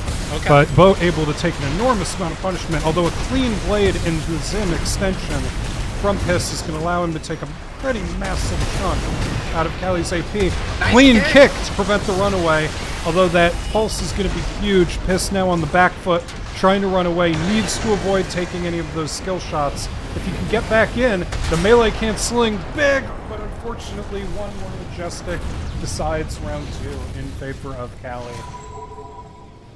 Oh. Ibo's asking what gen is Piss running. I believe Piss is running the Yaba generator right now, which might help explain some of that as well. It's definitely less capacity, right? So not as much juice to be able to maintain being in the AB, but I think what it's really coming down to is the inability to efficiently utilize QBs while on the ground to break FCS lock. There's just not enough juice in the 06 SPD, and we're seeing that it's really affecting the approach that Piss is able to take. So it's all about how do we navigate through that. Now, Yorgan is a map that's going to have a lot more environment, a lot more cover. Yep. The center is relatively open, right? It's God's chosen arena. It is God's chosen arena, but it's I would definitely say out of every map we've run on, this one favors Piss the most, given that Calliope does not have nearly the distance to be able to run. I'm sorry, I didn't get to switch from Alpha and Beta, but we will be taking Piss's perspective in round one here. There's a lot of really neat cover play, tighter quarters, but tighter quarters also means Piss has less room to dodge these Majestics, and they seem to be sticking to him like glue. Okay. Clean opening engagement. It's going a little bit better. Dodges very the clean, very clean. Tries to go for the full blade combo, but Callie counters with her own top of PA. Very clean. Piss really trying to hit his Zen here, but trying to keep up with three different timings. He's got to worry about the Majestics, he's got to worry about the suits, he's got to worry about getting kicked in neutral. Boat kick can be very, very effective in this context. Calliope really fishing for those LCDs, but that's going to get countered. Left herself exposed to a full blade combo, and Piss takes his first match of the set. That's true. So we're seeing that once the stagger does hit, Piss has a much, much stronger punish, right? So requires less to get the kill. Not to mention, I can Why? imagine the AP It's all diff about is that approach. quite high. Remember, Piss isn't just chewing up another blade. Piss is chewing up one of the heaviest frames you can rock in Armored Core.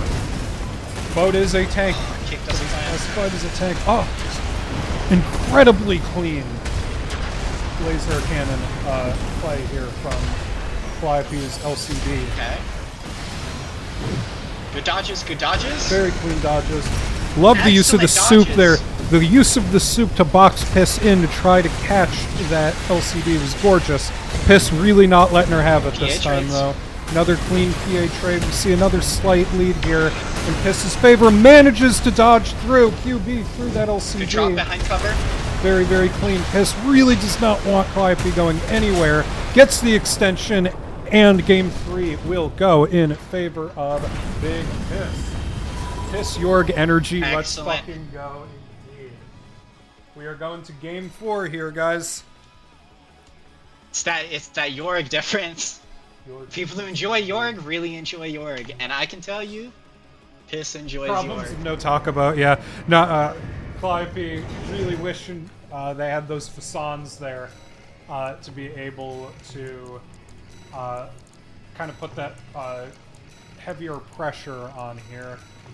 Where do we go for round 4? Can we get a quick spot check? So on we're the gonna board? need the bands. What bands? Callie's picked from the band maps. Okay, so out of what was No. or no? So- one sec. What were the 2 original bands? Let's see. It would have been Watch Point and Yeah, Watchpoint, Contaminated City A yeah. So were the 2 bands. So out of the 3 remaining ones that you played on, each of you needs to ban 1. Out of Bonadea Dunes, Contaminated City, and Jorgen. Each of you needs to ban 1, and then the remaining games will be played on the remaining map.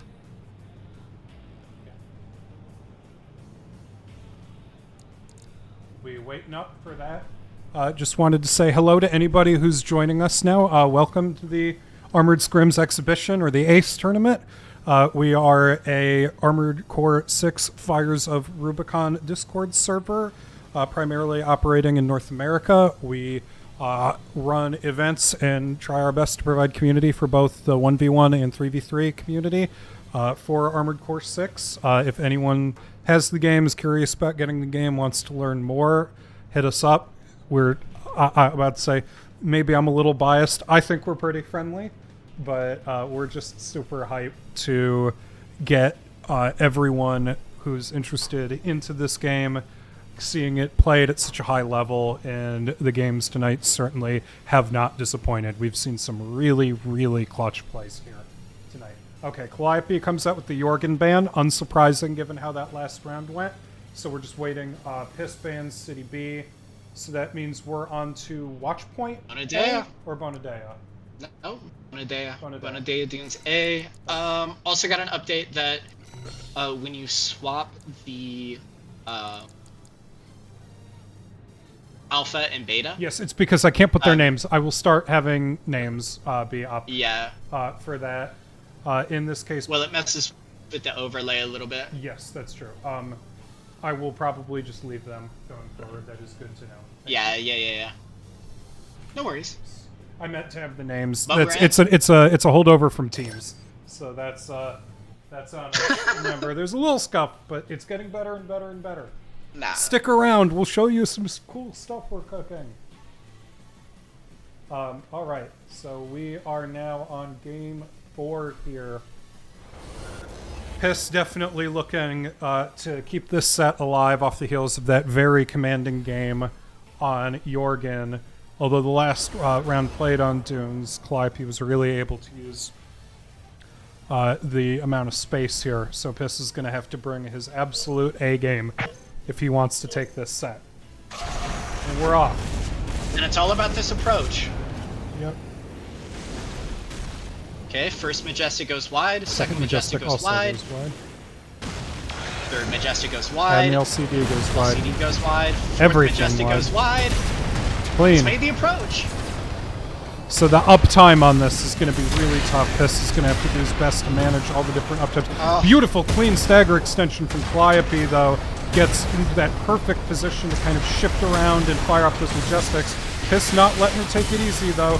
And the immediate PA trade comes out, and it looks like Piss is going to win that PA trade. Manages to stuff a pair of Zims and a kick and another pair. Goes for the full blade combo extension, and round 1 is going to go to Piss. Beautiful.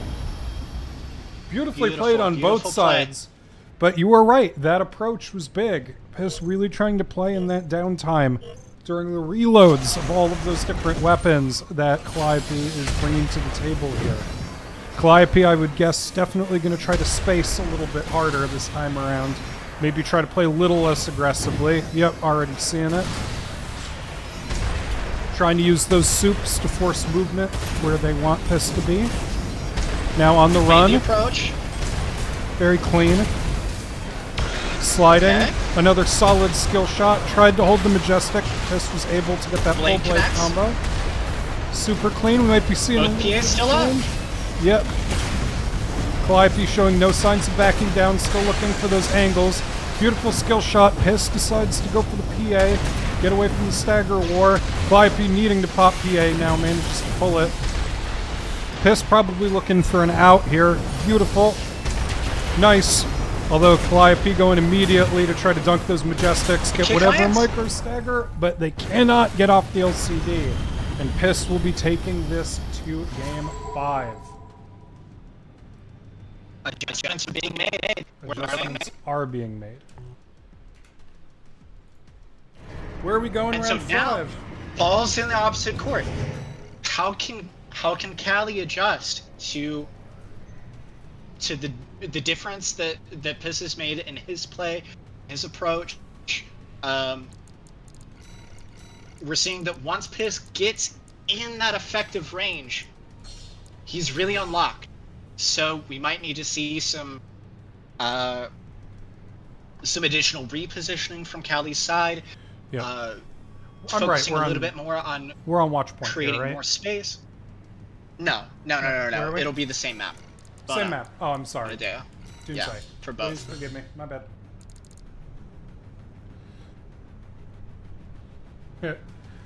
Piss going. The beep beeps do not stop. Yeah, the warning you're about to take a fuck ton of damage if you don't get out of the way indicator that these Majestic boat builds are kind of prone to being able to spam those indicators, just play yet another layer of mind games with their opponents. All right, sorry for the brief map. And it's confusion. Our first game 5. We're up to game 5. Let's go. Let's fucking go. I see earlier. Hello, Maori. Found us and recommended. Super cool. Love to have you. Welcome, welcome, welcome.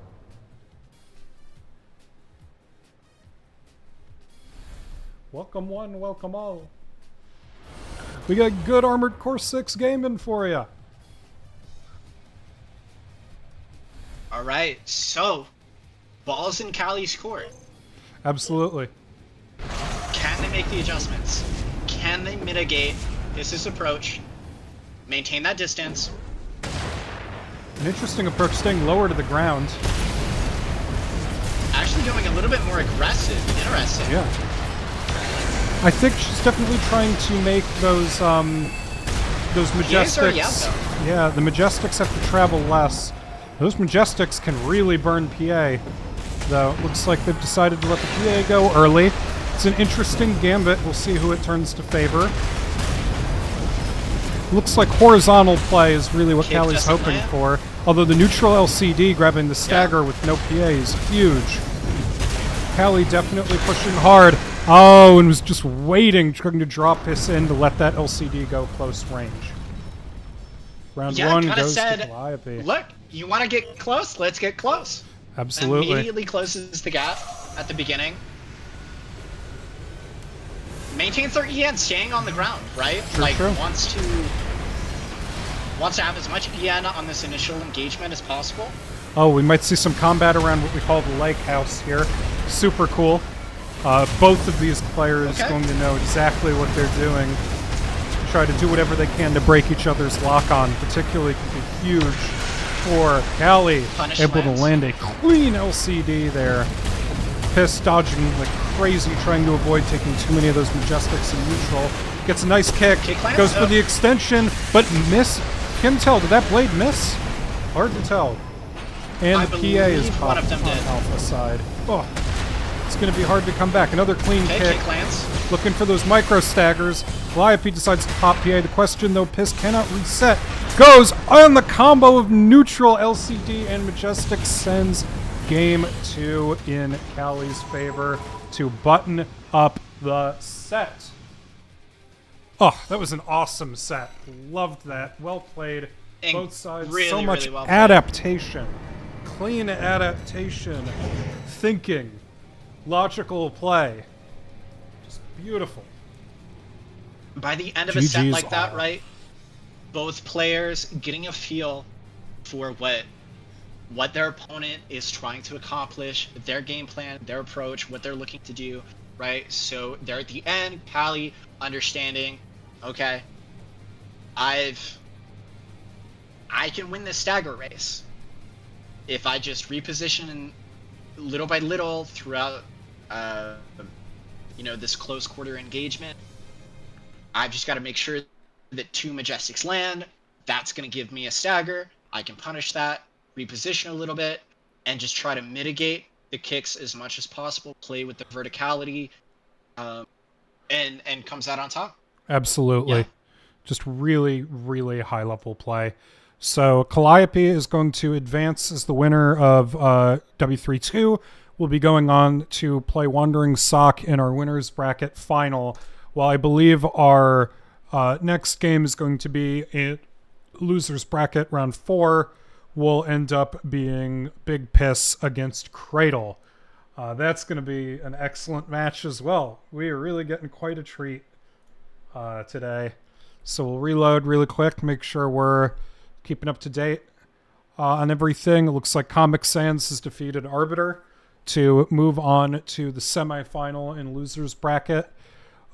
Question here, are we going to stream the L4 too? Or are we going to go on to winner's final while waiting for loser's semis to get decided? How do we want to play that?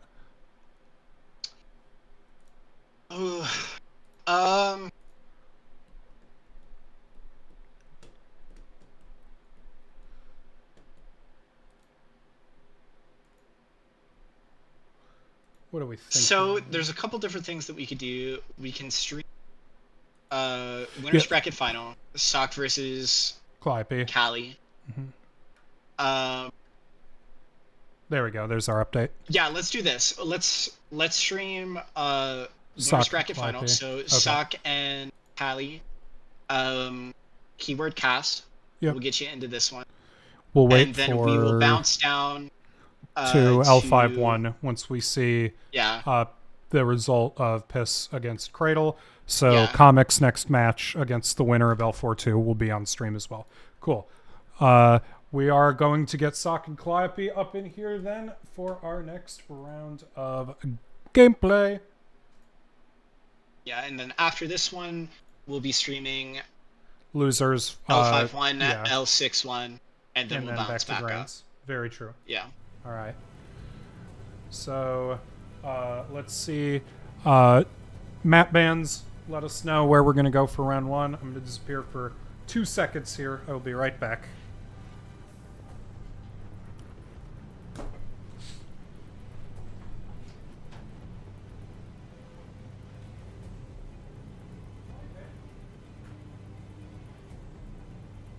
Okay, first band, City B.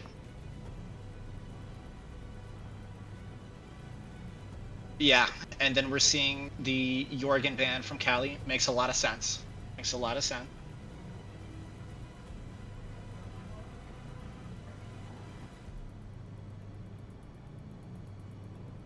First map, Dunes.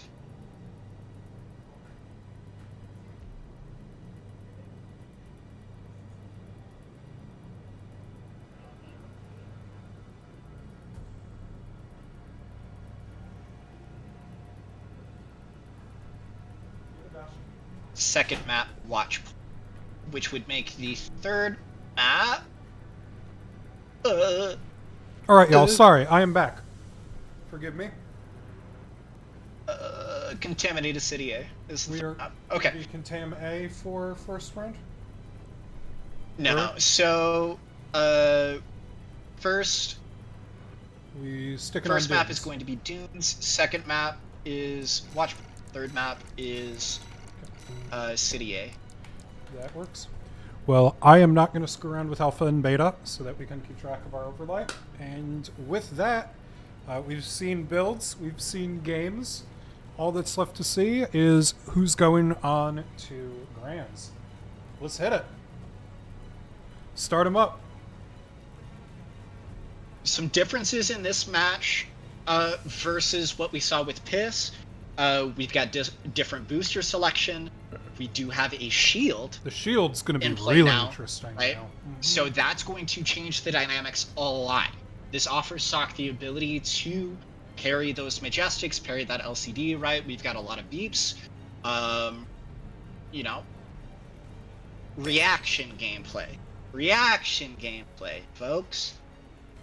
So might have an easier time approaching, right? And that different booster, that's a Lula.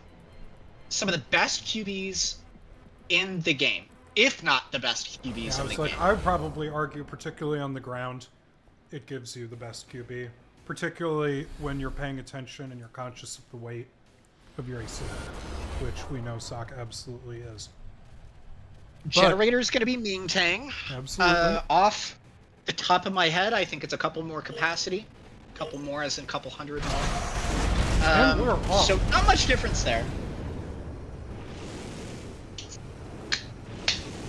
Still the same thing, right? Drones can afford some ranged play, right? So we're actually seeing Sock opt into that, letting the drones do their thing, kind of fishing for AP advantage, hoping for one of those drones to hit.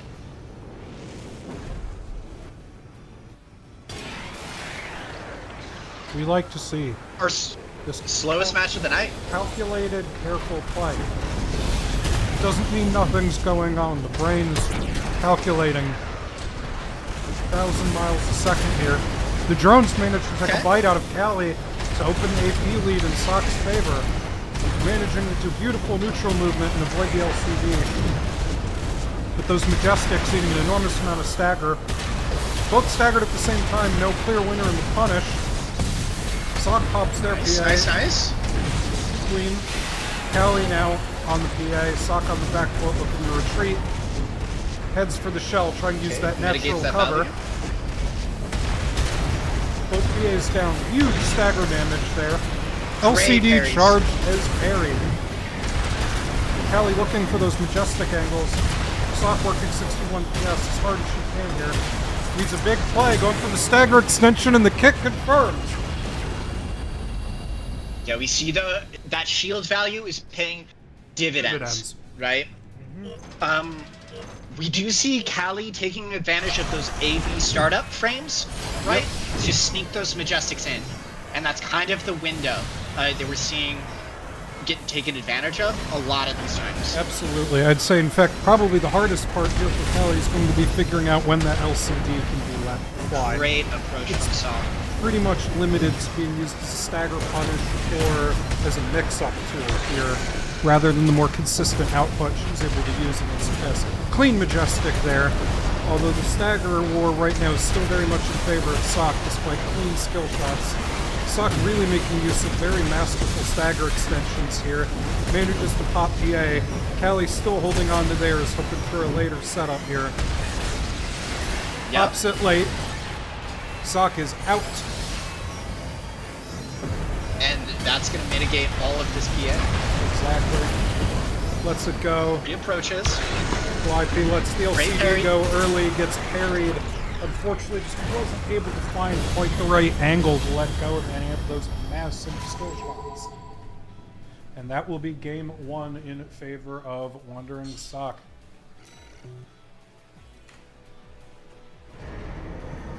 And that's a map that in the map pool is gonna be pretty boat favored, right? I would agree. But Sock utilizing the cover, the shell, the drone play at the beginning of the matches, kind of luring Callie out to a place where she can get a favorable engagement. We are really, on really to watch point. nice play. Watch point's gonna have a little bit more cover dispersed throughout the map, as long as they're not playing over the lake, right? Exactly. So there are still places that are advantageous to Callie, and there are places on this map that are advantageous to Sock. What is right? up, So Brazil? Callie's going to be looking to play out above the lake, whereas Sock's going to want to play like closer to whatever you want to call it, power plant or whatever, where the buildings are, right? Offers a little bit of cover for those Majestics. You can see Callie really wishing she'd loaded up those facades, be able to do a little bit more in terms of stagger damage. You're going to take both's perspective for game one here. Facades would definitely be an option to deal with the shield a little bit more reliably. We're still seeing that she's able to sneak in those Majestics, right? Like, right there. The parries aren't perfect. I would like to see more use of the neutral LCD from Callie in this. I think it could end up helping her as long as she's careful with regards to the startup lag, because it can be used to hold you in the air, but the commitment, oh, beautiful though. It's like, I was about to say, the commitment of using it with the possibility of it getting parried is great, but using it as a highly effective stagger punish works just as well. Clean parries, oh, and a whiffed LCD from Callie is going to allow Sock a big window for another stagger extension here. Coupled with PA on both sides, they are popped. Callie knows she needs one big skill shot here to be able to finish this. Sock knows that as well, going to try to play the movement angle. Callie retreats, looking for a good angle for these Majestics. It's close. It's really close. It's going to depend on whether the stagger goes. And the parry against the LCD decides it. Oh, what a gorgeous parry against that charged LCD. Oh. Fantastic play to bring it back and eke out the win. Absolutely. Oh my god, that was so close. We are on to game two. We see Sock really hitting stride here, knowing when we're looking for a safe angle, we're looking for a potentially dangerous aerial approach. To hide behind the environment and bait Callie in. Not only that, I would say that helipad there has the advantage of a little bit of vertical cover in addition to horizontal cover. I find playing in ranked, it tends to be a favorite of people who are avoiding getting cannoned by boats, who really are trying to work this vertical advantage. Clean play. There's that neutral LCD we talked about earlier. Given that first stagger advantage, although Callie forced to pop PA here to avoid eating too much damage from the drones. And not going to get much out of it. Work. Not at all.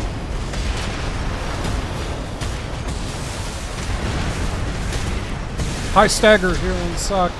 Could be a big moment for Callie. She's able to get through the PA. Able to sneak one Majestic in. Question is, can Callie avoid taking the full punish here? There's no blade, but if Sock can keep her in hit stun, isn't able to finish the combo. Unfortunately, without the blade, there just wasn't enough things Sock could chain together to maximize that punish. So round two will go we in had some favor barrel of the stuff boat. sims, like there by the bridge, where they kind of stacked on top of each other. The camera play was really awkward. And it's just kind of an unfortunate sequence that meant Callie was able to come out on top during that engagement that they had. We can see Callie really being quite a bit choosier with when she's letting go of some of these shots now, knowing that reload time is really precious.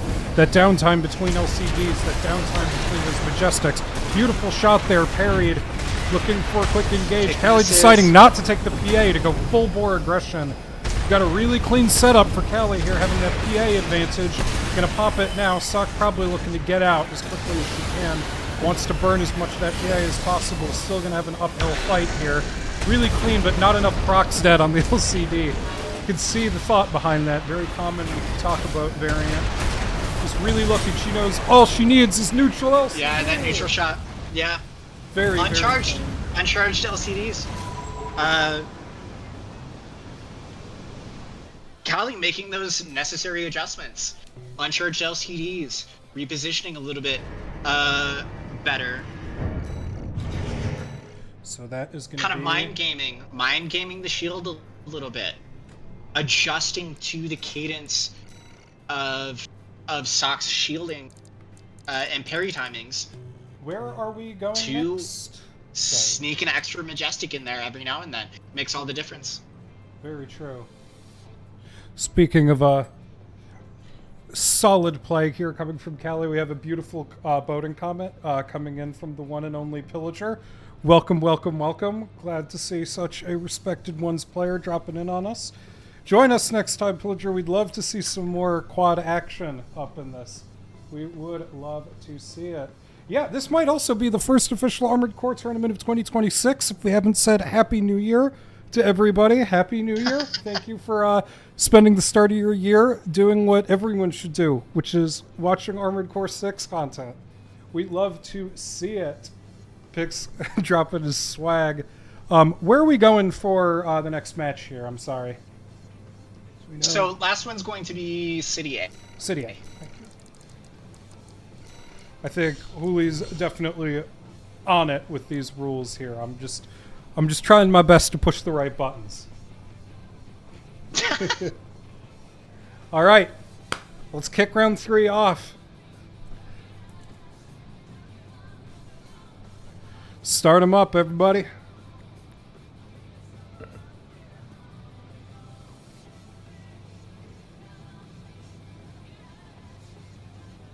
Lots of new players due to the Steam sale. Saying hi to all the new streamers to join into the PvP community. That's a fabulous way to get into this. I can assure you that's how I did it. I think probably several of the people here were there when I just wandered into a stream and said hi and said, this game looks really cool. How do you get good at it?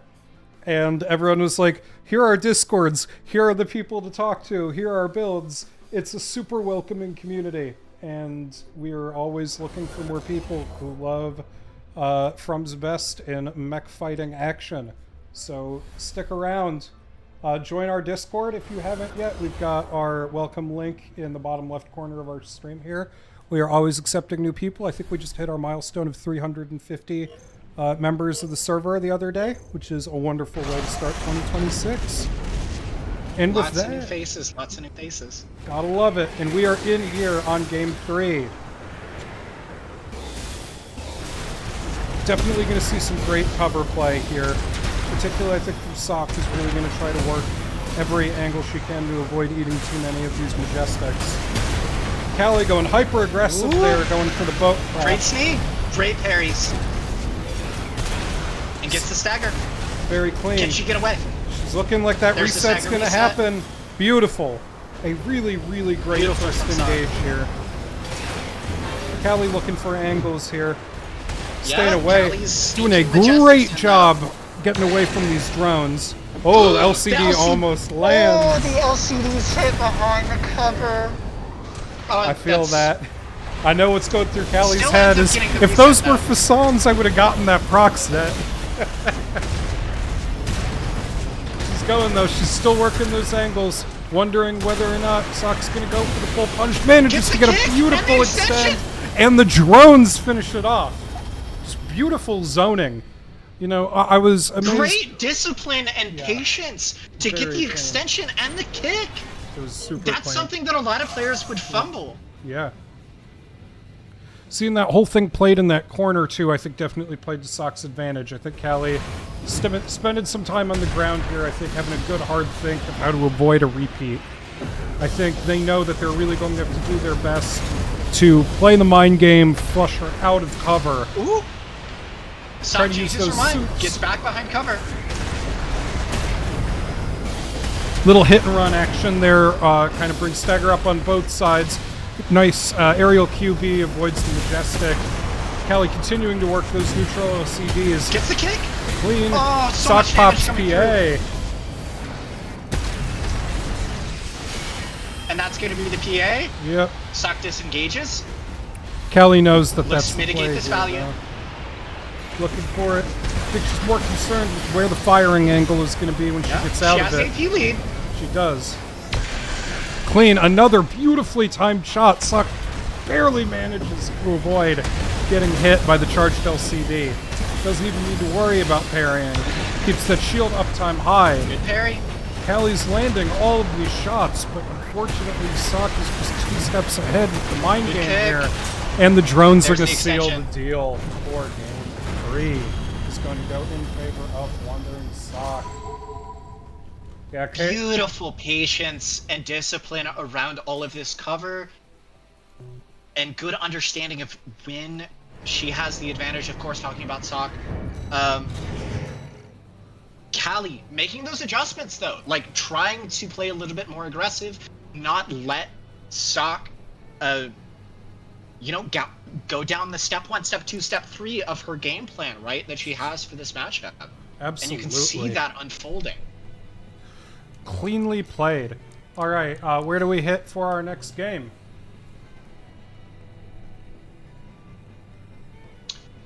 So now we're gonna go through another ban phase, right? All right. The maps that are still up on the table are going to be Dunes A, Watch Point, and then Contaminated City A.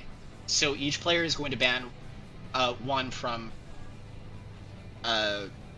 Each of them will ban one from the remaining 3 maps, and then we'll play the remaining games on Excellent. That last map. I'm so glad you're on top of this. Whew. I'm getting tired. I try. I'm getting tired just thinking about it. Hey, we got another player. Picked up the game in the recent Steam sale, and damn is it dope. Welcome aboard. Welcome. 315. If you haven't, if you're looking for community and looking to learn more about AC6, particularly AC6 PvP, both the 1v1 and 3v3 formats, we have got you. We've got our Discord invite in the bottom left-hand corner. You could also hit up basically anybody who's here. We're friendly. We don't bite. I swear we do kick. We kick sometimes. We shoot sometimes, and that's okay. But it's all in good fun here. No idea of half of what's happening, but it looks awesome. That's exactly how a lot of us entered this community. It's I find it's very fast. Things, particularly in ones, things happen really, really quickly. But once you get comfortable and are kind of able to see, either by playing yourself or by watching repeated events, the amount of information you can digest in 30 seconds, 45 seconds, a minute, it's great. And you're definitely seeing some super high level play here. So welcome. So it's like we're remaining map is going to be Dunes. Dunes. You got it. Yeah, Dunes A. Dunes A. Let's do it.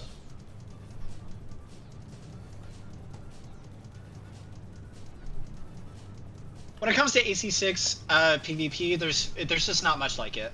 I would venture to say there's nothing like it out on the market. I can't really think of anything that scratches the itch. You know, we've played many this community's played many mecha games together, and there is something I find incredibly enjoyable in the combat of this game, enough to have come back. You know, I can't even begin to tell you how many hours you're probably seeing just in this bracket of 16, probably over 16,000 hours of gameplay, and it shows. These have been great matches. All right, we are on to game number 4 between Sock and Calliope, looking for who our first spot is going to be in the grand finals. So Sock up to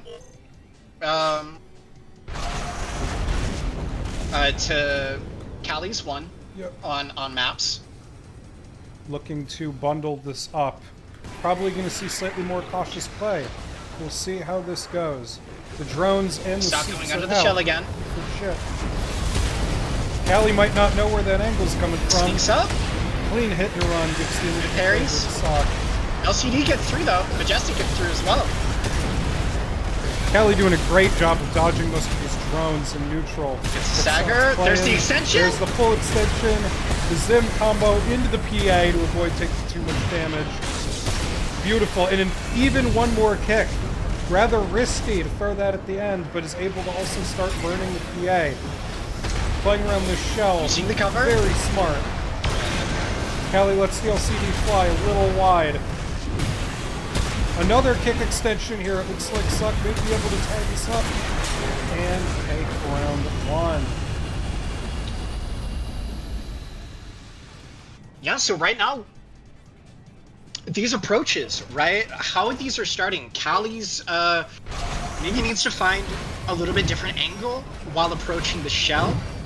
It seems that Callie gets into a position that Sock really wants her on each time, and she's able to get the jump. Super clean. Majestics just having a slightly harder time finding purchase. Not for lack of trying.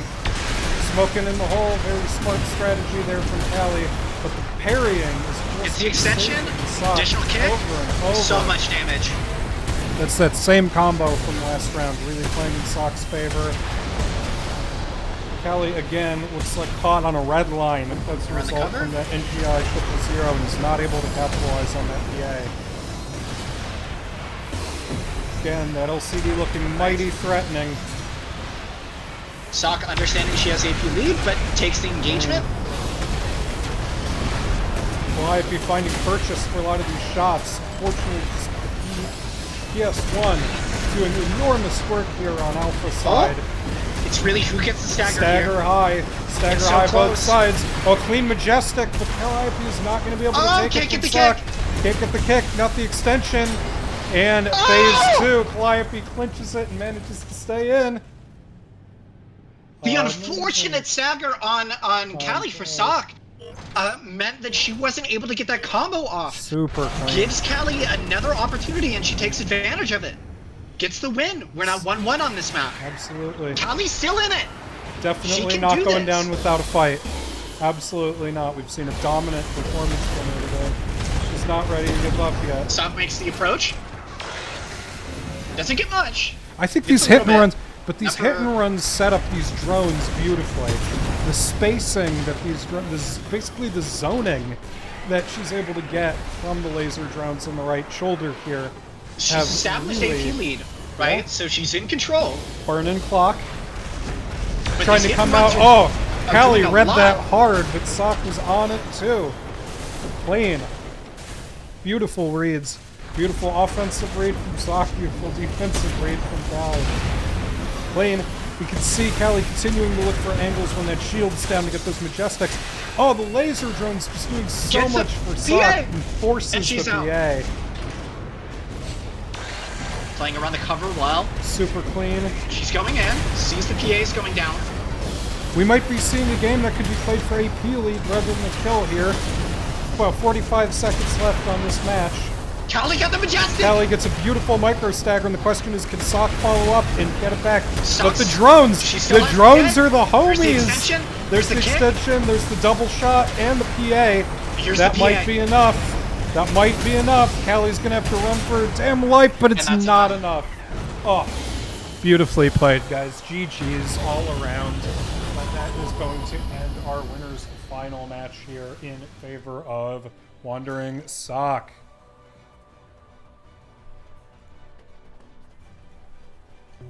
Really, really well played. Thank you so much for coming out, Callie. Yeah, Callie, I know it's very late. You played your heart out on a build that you weren't even planning on running. You still made it look damn good. Thank you for coming. It was an absolute pleasure to have you. Yeah, we're keeping it intense. We like intense here. Intense robot action.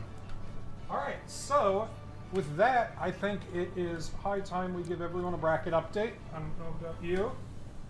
I think it's time here. Let's take a quick look. As you do, as you do.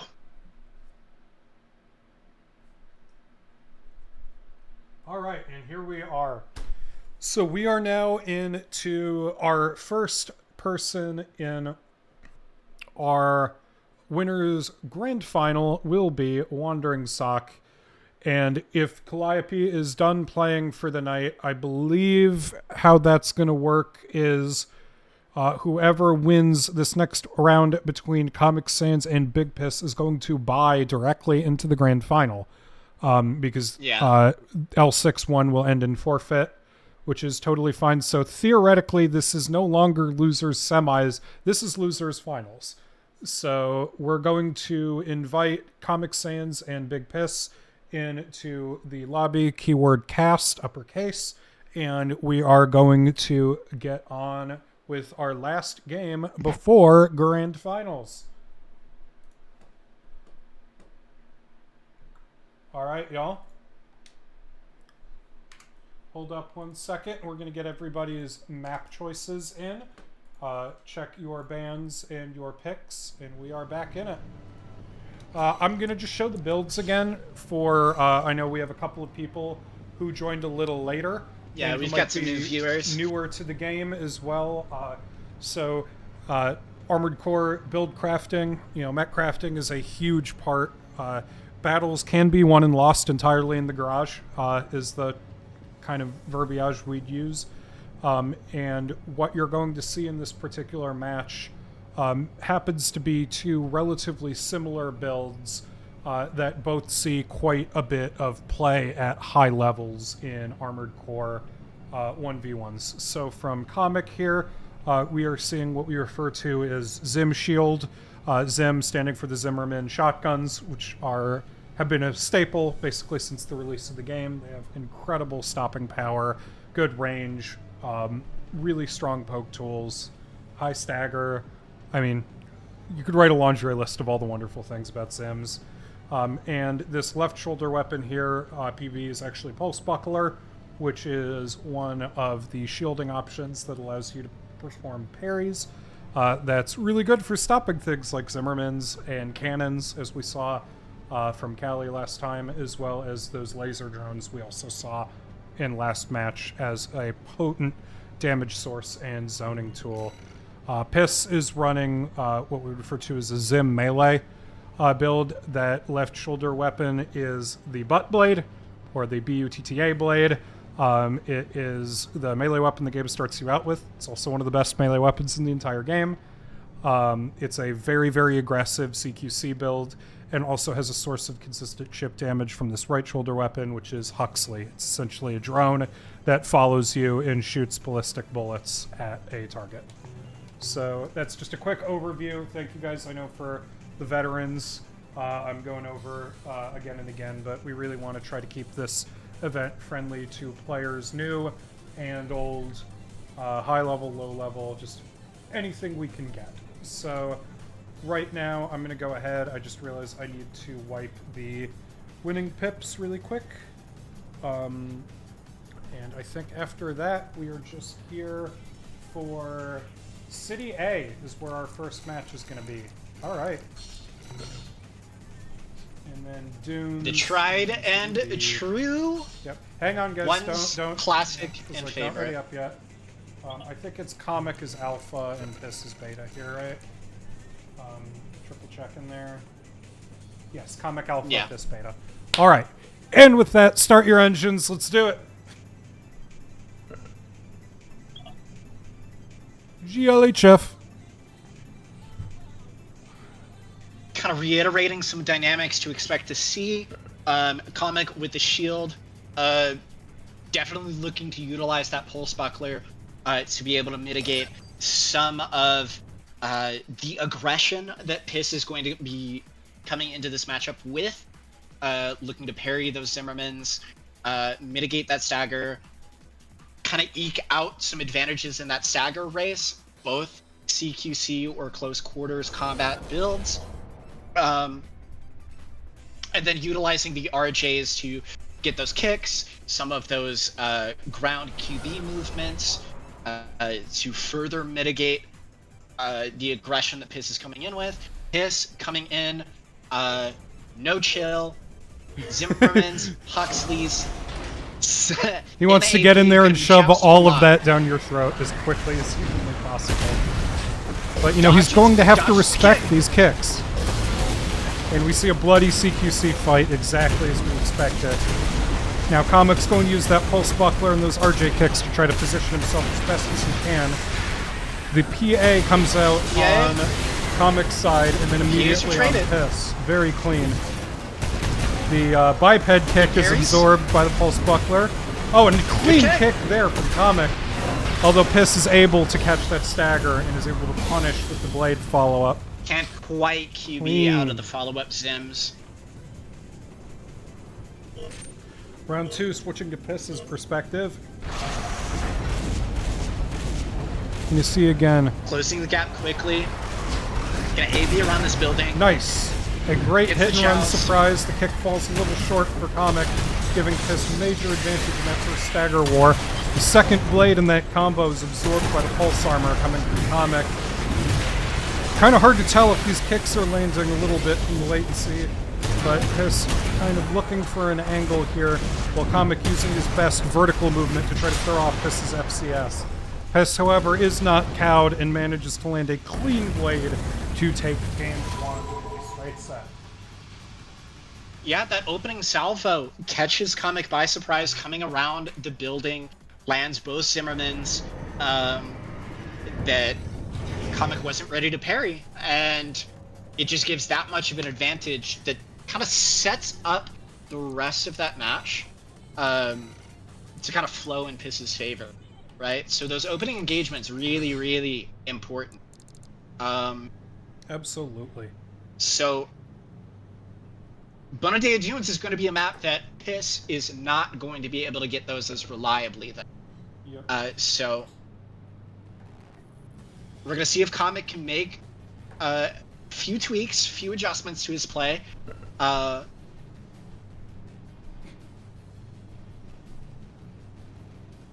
now, it's really about nailing the parries, nailing the movement, dodging the Zims, and being able to land your own. Absolutely. And then trying to make sure that you're in a position of control in terms of there's a couple different races happening, right? The initial stagger race is who's going to be popping PA first, and then whoever doesn't pop PA is going to be playing around that, mitigating the value of that PA, saving their own PA, trying to waste the opponents. Yes. Might as well actually describe what pulse armor is for those who are new. If anyone's noticing when one of the ASEs generates this kind of all-encompassing kind of bluish-green energy shield, that's one of the core expansions that this game offers you. It's basically a special ability, and what it does is once a short animation plays, it generates a shield, and more importantly, it protects you from stagger. We just saw Piss pop it. You see that bar above his health or AP is now blue. It can be used as stalling tactic. It can be used... Whoa! Piss, hyper-aggressive there on the melee combo. Takes that. It is not Kojima particles. It's whatever this is. It's coral, probably, but we are all about it, and knowing when to use it, when not to use it. We've seen a lot of examples of that in the high-level play today. Clean kick from Comic sets up the start here. You see the drones coming out from Comic is what he's trying to get. Piss trying to keep his movement nice and fast to avoid getting too much chip. High stagger, anyone's game here, and it looks like Comic can take it. And he gets the follow-up kick into the PA trade. Beautiful play there from Comic Sans, trying to get out. The duel now comes into the crater at center stage, goes for another kick, manages to land on Piss, but I think the end of the pulse armor may have eaten that damage, saving Piss a little bit. Oh, and the kick doesn't but a land. kick short follows Piss to take a nice chunk out. It's still anyone's game. It's still anyone's game. Piss did not follow up on that stagger punish. We're gonna have to see. It's gonna be down to this engage. He's gonna get it. And nice! Comic takes it. The drones helping out. They're the tail end of that engagement. Coming out of the PA trade, we see Comic really locking in on those parries. Nailing those 0.1 second parries on the buckler cannot be overstated how difficult that can be. Average unit reaction time is 130 ms higher than the IG on that shield, just to be clear. You know, opening engagement goes Piss's way. First engagement pretty strong in favor of this. Comic's certainly not backing down here, though. Using that pulse buckler to the best of his advantage. Popping PA, hoping to not let Piss burn it. Keeping the stagger high. Piss might not get away from it. Clean kick, but now it's Comic's turn to run. Piss has popped PA. Looks like the vertical movement's going to go pretty well in Comic's favor, though.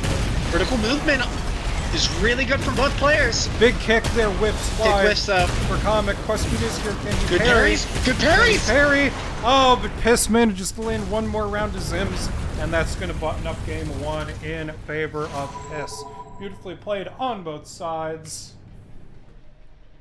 And you can see in that vertical play, initially it was Piss, just ascending directly above Comic, and you can see from Comic's perspective, those Zims aren't able to position directly 90 degrees above.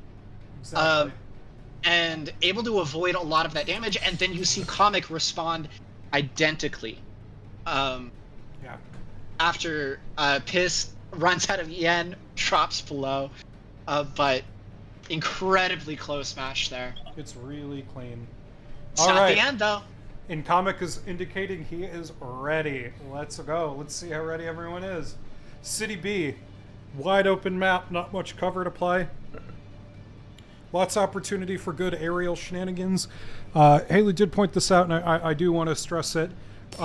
Using vertical movement, particularly traveling over your opponent, the way Armored Core 6 works, and the way particularly the fire control system, or FCS, works, cycling, basically getting up and over your opponent can play absolute hell with their tracking.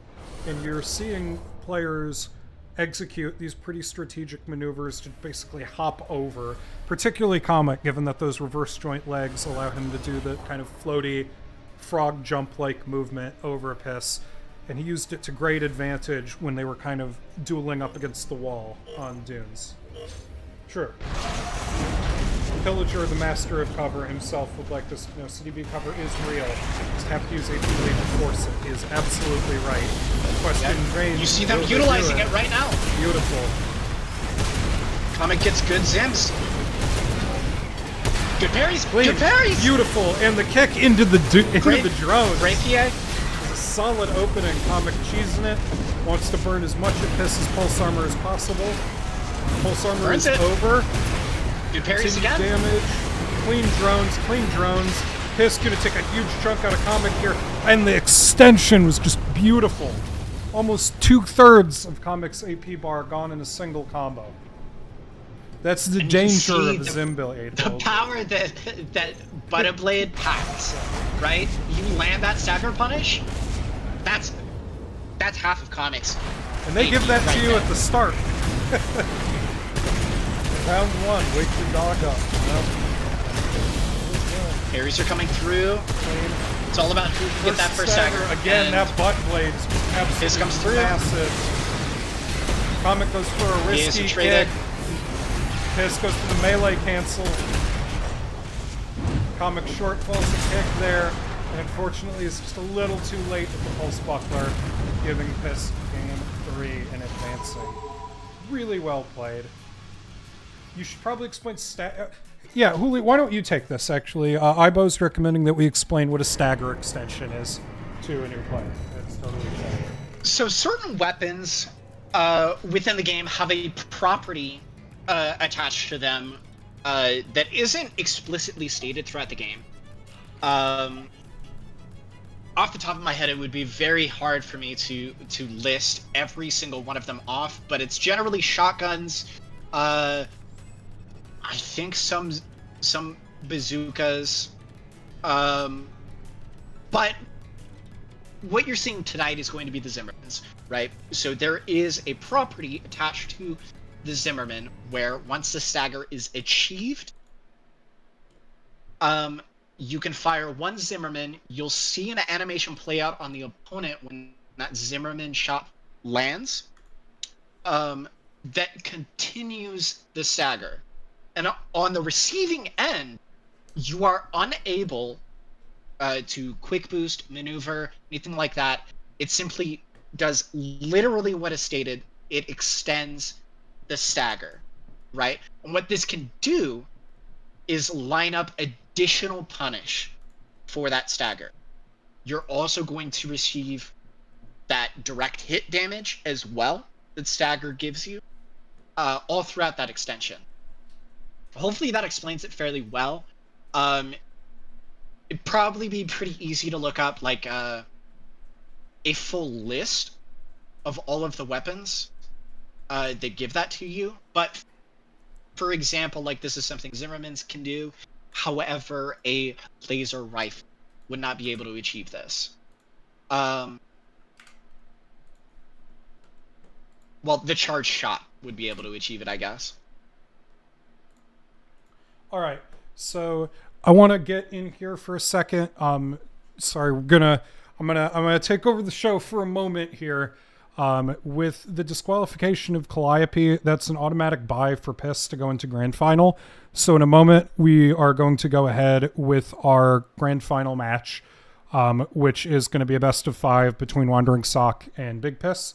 But before that, I wanted to do 2 things really quick. The first one we've done already, but it must be said again. I just want to give a couple of shout outs here. I want to thank Cradle for the spearheading of ACE, the Armored Scrims exhibition matches, these tournaments that we're going to hopefully have every first Saturday of the month going forward. We are incredibly grateful for Cradle and the role he's played in this community, organizing this event, helping design everything from the stream graphics to working with community members to make these really, really sick splash screens that you may have seen. I'm going to swap back to that. These are all based on community submitted photos. We have some really talented game camera users in here as well. I think another splash we used here comes from Pickled Ion, who is another Armored Core 6 Armored Scrims member who creates these really beautiful pictures of his AC designs. So we thank them all for these super dope graphics and helping just show even more customization to this event. I want to thank, of course, my co-caster Huli here for hopping on and being not only a fabulous caster, but just the voice of so much experience and so much respect within the community. So massive thanks to Huli here. I want to thank everyone who's competing, regardless of how their tournament panned out. You guys are the only reason we can do this, and it means the world to all of us, particularly those of us who have a hand in casting or organizing these tournaments, to have you all here. So thank you guys so much. Oh yeah, Brain PFP guy, that's me. I go by, let's say, I'm Heshwaris. I go by Aha. Most people in this community just call me Aha. It's super easy, hopefully, to remember, but you could call me Brain PFP guy. That works too. I don't give a shit as long as you're nice. That's kind of our attitude here. Welcome, everyone. I just want to show one more thing. Cradle is kind enough to let me show this off. You guys have probably noticed that we have our first kind of like custom graphics. We're like actually starting to try to build branding and design around a tournament. But one of the other benefits we have are programming.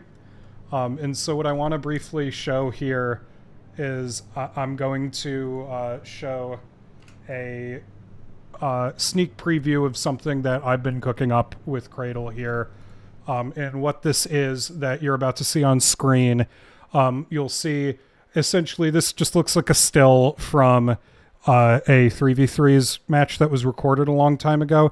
But if you notice these bars, what this is I am working on implementing, coding a system that essentially can read pixel values for the AP bar, so your health bar, and the ACS strain or your stagger bar out. So rather than relying on these super small UI elements, we actually have code that's able to analyze that information from the game in real time and display it. These are not stylized right now. Hopefully Cradle will take his magic touch to all of this, but I should be able to show you. Let's triple check that this is working here. Yeah, if you're able to see this, it's not perfectly stable yet. I'm still working on this. Doing pixel math on Windows is quite difficult sometimes, but you should be able to see, at least for Alpha Team here, that we actually are making progress to having our first custom Armored Scrims designed overlay. We're going to make this available for 1s and 3s. Once it's done, I will have all this code open sourced and available, but it's our hope that we can continue to push the boundaries on what stream quality looks like for this, and maybe use it to trigger events and other things that can help make our streams even more fun to watch, more interactive. So if you like what you see, please stay tuned. Please keep hanging out with us. Please keep playing Armored Core, and just thank you all. Thank you all very, very much for bearing with us. And that's my spiel, and that's enough yapping out of me. So if we could please get Sock and Piss in to our main room, we will get everybody ready. Yeah, Cradle's thinking. We're trying to get it polished up. I'm hoping by the next event we should have this all set and good. Hoping for a couple of things to get fixed. If anyone joining the community has programming experience and is interested in working on this, find me, hit me up. It's a project, and it's always great to have collaborators. So thank you all. All right. So yeah, with that, let's get back to playing Armored Core. Let's get Sock and Piss in here. I think we've got our bans and picks ready. Am I correct? We hit New York for round 1. Looks like. Yeah, York, City A, and then Dunes. Cool. All right. Also, I do not cheat. How is that proof that I cheat, Tess? I think they were laughing because your AP bar was flying all over the place. So the problem is, hang on a sec. The problem is, all of the UI elements are transparent. And so doing math on pixels that are on a transparent background is an enormous pain in the ass. If we could just make them not transparent, okay, it would be better. Yeah, that's the fault of lighting changes and thresholds. Boring shit. Okay. The name game is peak. We love to see it. Grand final. So how this is going to look is that Piss has an opportunity to be able to reset the bracket. What that means is if Piss initially I love Haley laughing every time Sock and Piss. It's the Piss Sock. But how this bracket reset is going to look is that Piss has the opportunity, if he wins this initial best of 5, they'll enter into a second best of 5. Since Piss is coming in from the loser's bracket side of things. Yes. However, Sock has not dropped a round yet. So, if she wins this initial best of 5, that's grand finals. That's grand finals. All right, let's get right into it. We got suspenseful music. We got zims. We got chases. Piss going in. Sock working that buckler. Looks like he managed to slip both hits of that butt blade combo in before the PA came up. Little late on the PA. Yeah. Although the drones there just pinning him in place. Look at all of this QB, this side-to-side movement that Piss has to do, but has managed to kind of take that initial lead just that minute, slipping that blade in before the PA came up. Hands round 1 over to Big Piss. Yep. Sock need to warm up a little bit. Maybe dial in these parries. Dial in that PA. Gets a good joust. Solid joust at the start. Looks Both like sounds. the initial lead is going to go to Sock here. Nice. There's the extension combo we've seen all night from her. Piss tries to counter. This time I think Sock able to eat the second blade from that with PA and immediately gets out, demonstrating this fantastic movement she's shown all night, getting out of the way. You know, that long distance pressure, I'd say the drones seem to be putting the hurt more than this Huxley Now one is last putting stagger up. race. Whoever gets stagger first. Zims are flying, shields are flying. Oh, and the blade combo comes Piss out. gets it. Piss gets it. Game one. Piss wants this bracket race set. He's hungry. That's first map. Piss B alpha, right? Or beta? Beta. Yeah. Thank you.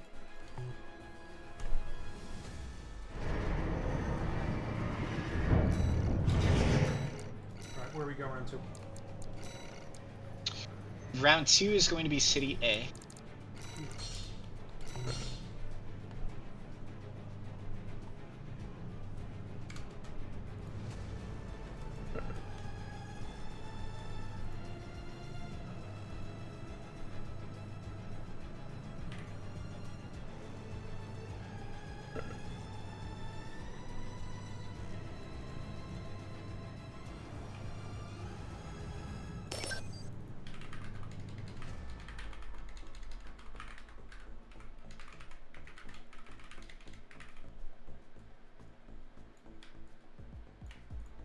Right, second map.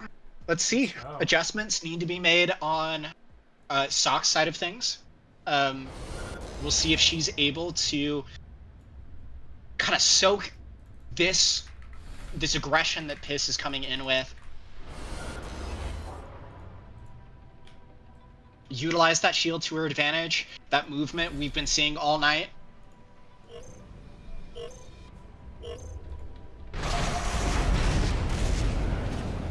Just throwing some names up there so we can keep track.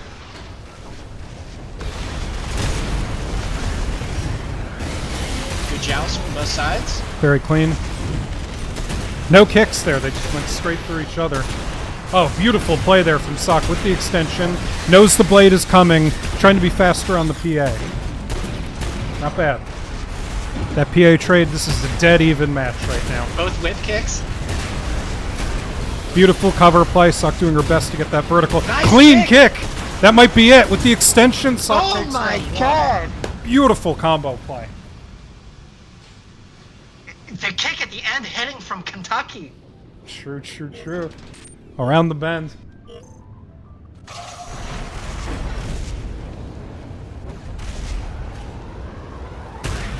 Drones are out. We see more cover play. Piss decides to take the high road this time and body bumps into that shield. Kick whiffs.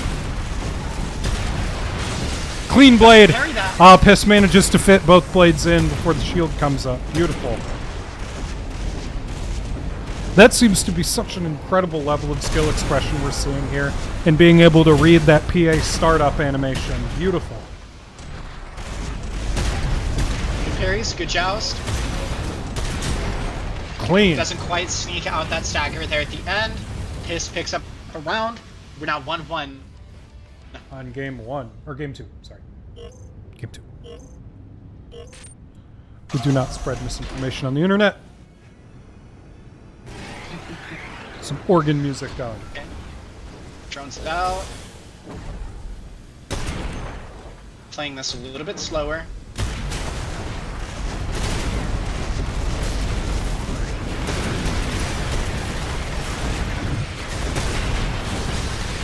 Kick whiffs and is punished. Piss has been incredible with his ability to read the startup there, slipping both blades in. You know, it's quite a risk. You can cancel that, but so the butt blade's charged attack is a 2/ combo, but it can be, the second slash can functionally be feinted. But this time he went for it and it seemed to pay dividends. Piss takes match 2. Trades the Zims at the end.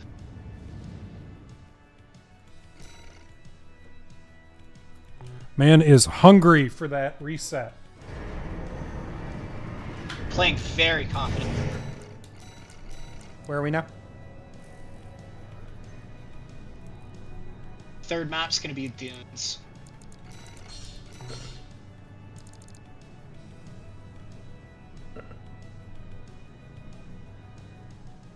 We're seeing some missed parry opportunities from Sock's side. I agree. But we've seen, I would just go out of the way to say, Sock's ability to use the shell for cover on Doomsday is probably, it's some of this, I've been watching her play this game for a very, very long time. It's some of the strongest movement and defense I've seen in a while.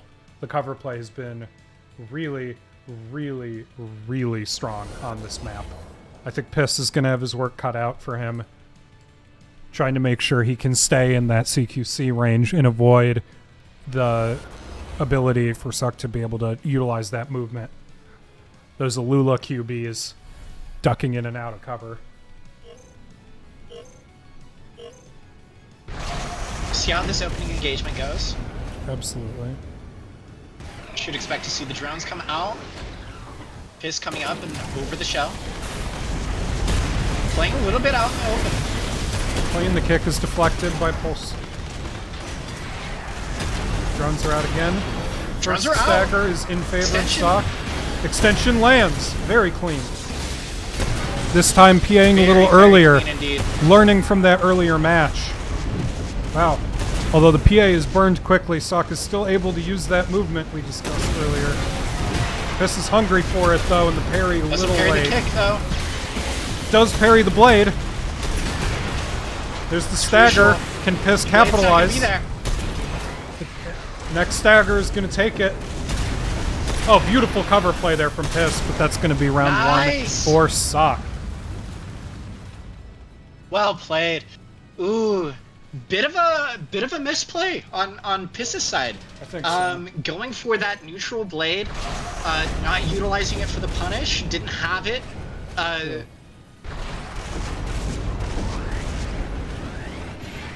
You know that'll be in the VOD review later. Great. Another great engagement from extension. Sock. But this time again, Sock Sneaks ends up both eating blades. both blades. I was going to say she learned really well in that last match. It's just unfortunate Okay. at the end.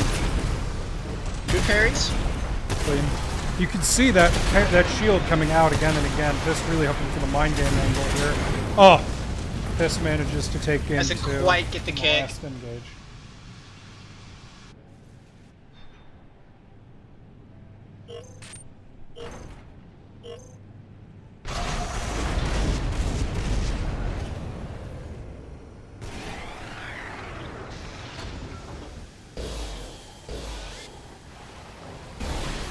A little bit slow. Going in for the AV now. Great joust. Nice kick joust. Piss manages to take the lead there. But Sock is on it with those drones. The blades do come out quick, though. Stagger high, though. Piss manages to pop that PA at the perfect time, and it's going to be on Sock here to drain as much AP as possible so that PA drops. So that might be it for this round. Piss looking to force the reset. And he does. We are going to the next BO5. And it that quick. We've reset the bracket. Reset. It's fresh. 0-0. We'll see if there's any new bans, new picks, anything like that.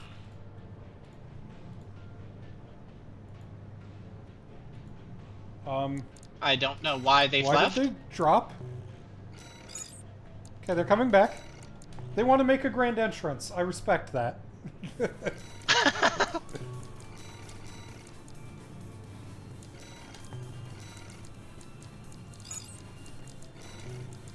Hey, it's good. You get fresh mentals.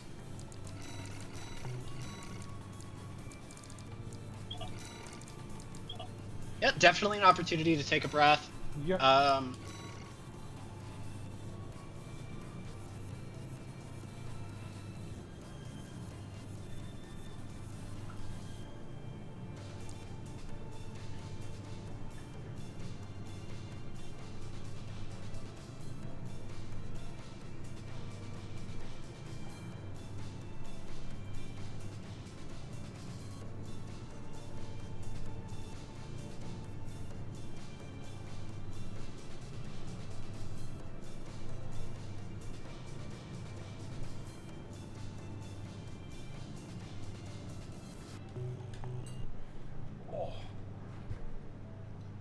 Yeah, this is the sitting in the corner before the next bell rings. I'm sure they were both going over in their head what happened during that last BO5. Piss probably feeling quite confident. Sock reevaluating, trying to figure out what the keys to victory here are going to be. How to avoid eating those blade punishes. Thank you, Cradle. Just dropped our invite link for Discord if anyone needs that. Definitely a lot of kicks on Sock's side, almost uncharacteristically, that are getting punished. She's opting to try to fish for some neutral kicks outside of just utilizing them for stagger punish. And it's varied results. Sometimes they are absolutely paying dividends. We saw one match on City A where lands a kick, transitions into a round being able to be picked up on her end, and then some. We've seen it all throughout tonight where like a whiffed kick is arguably one of the most punishable things in the game. So maybe need to be a little bit more choosy there. Also locks her out of being able to utilize that shield, right? Maybe needs to adjust when we're opting for those jousts versus just neutral play. True. However, she has to keep in mind the Huxley, right? So it's a fine line to walk, deciding what movement options you're going to go for, how many times you're going to approach in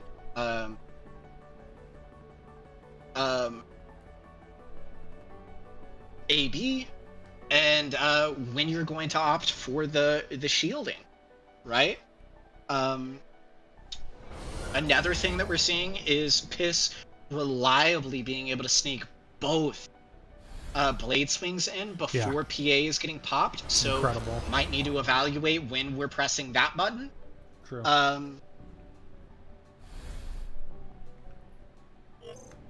Yes, we are. But we're in Bonadeo. Dunze. For all the marbles, as they say.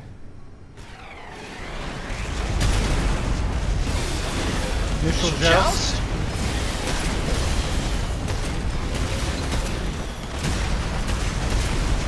Both sides keeping stagger high. First stagger will go to Piss. Sock avoids the blade. Takes off running. Very even, very even. Clean. Piss trying to close the gap, but PA burned. Oh, those drones coming in clutch. Big. This could be huge for Sock to force a stagger here. Kick is a little short, unfortunately. Doesn't land. Oh, it's unfortunate the kick was just ever so slightly too short.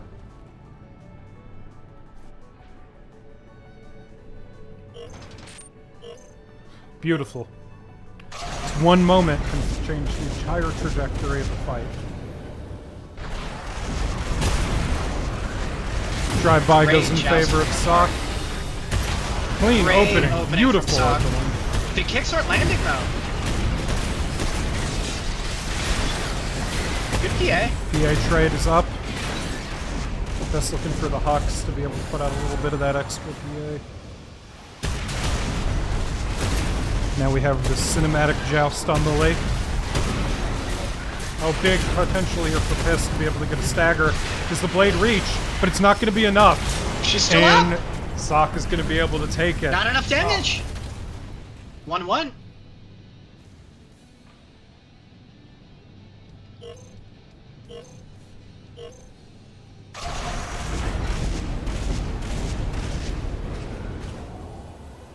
Drones are out. There's the initial joust. Piss's kick goes wide, hits the shield. They are really taking full advantage of this AD movement alongside the Zimmermans. Oh, Piss has a huge opportunity here and again manages to sneak 2 blades in under the shield. Yeah, the distance from which it's safe for PA is really going to have to consider how much ground Piss can cover with that blade thrust and the forward motion. With that, Piss is going to take the Piss able to take it. Yeah.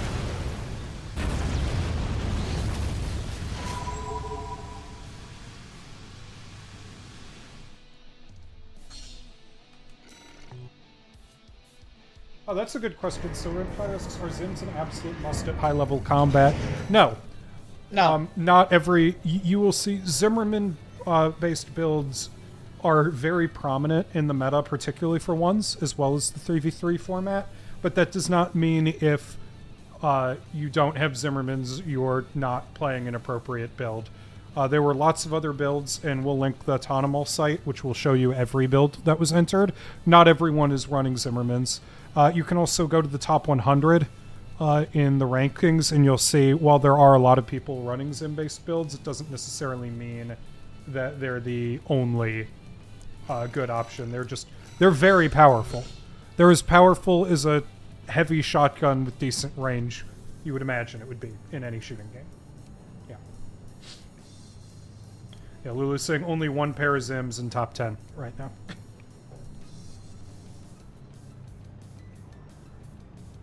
Yeah, I was like, maybe we'll save, I'll let chat handle the discussion of where kind of one's meta is in general, so we can continue focus on this particular match, but we have a very knowledgeable community here.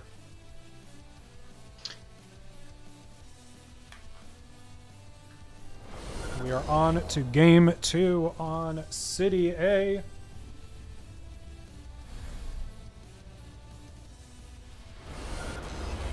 Sock very much has the tools to be able to handle what Piss is coming into these matches, and Piss's game plan, right?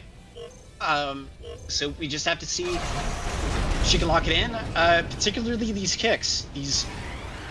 We're missing a lot of kicks on the stagger punishes. The initial joust seems to favor Piss here. And again, just incredible play with that butt blade. Although a very clean stagger there. Sock waiting for the last second, manages to avoid dying to the blade on that. Unfortunately, Piss was really incredibly dominant in that opening there.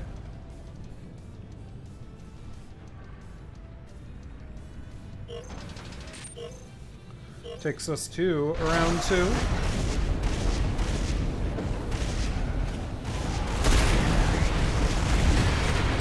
Oh, joust happens. Solid kick there from Piss. Yeah, great kick from Piss. Sock ends up eating the blades. Piss is playing his ass off here. He's hungry for it. Really hitting his stride.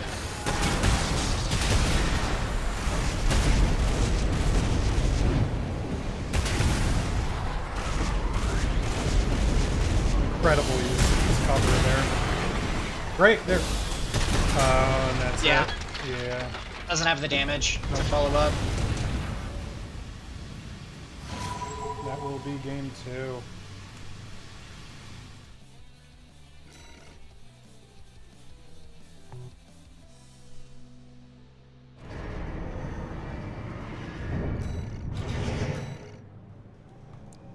Where are we now? York. God's chosen.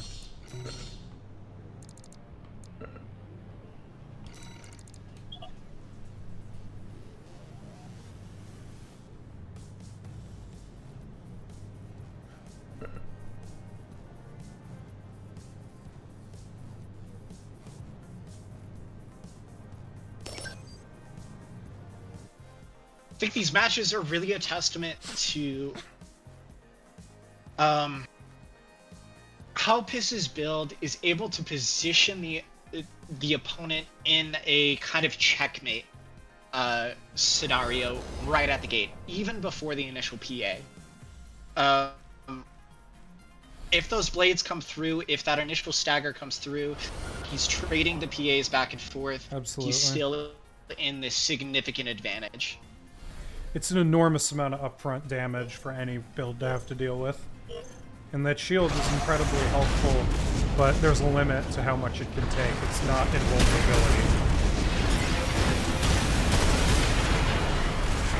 Beautiful opening there from Sock, immediately getting out of dodge. Great PA. Clean PA.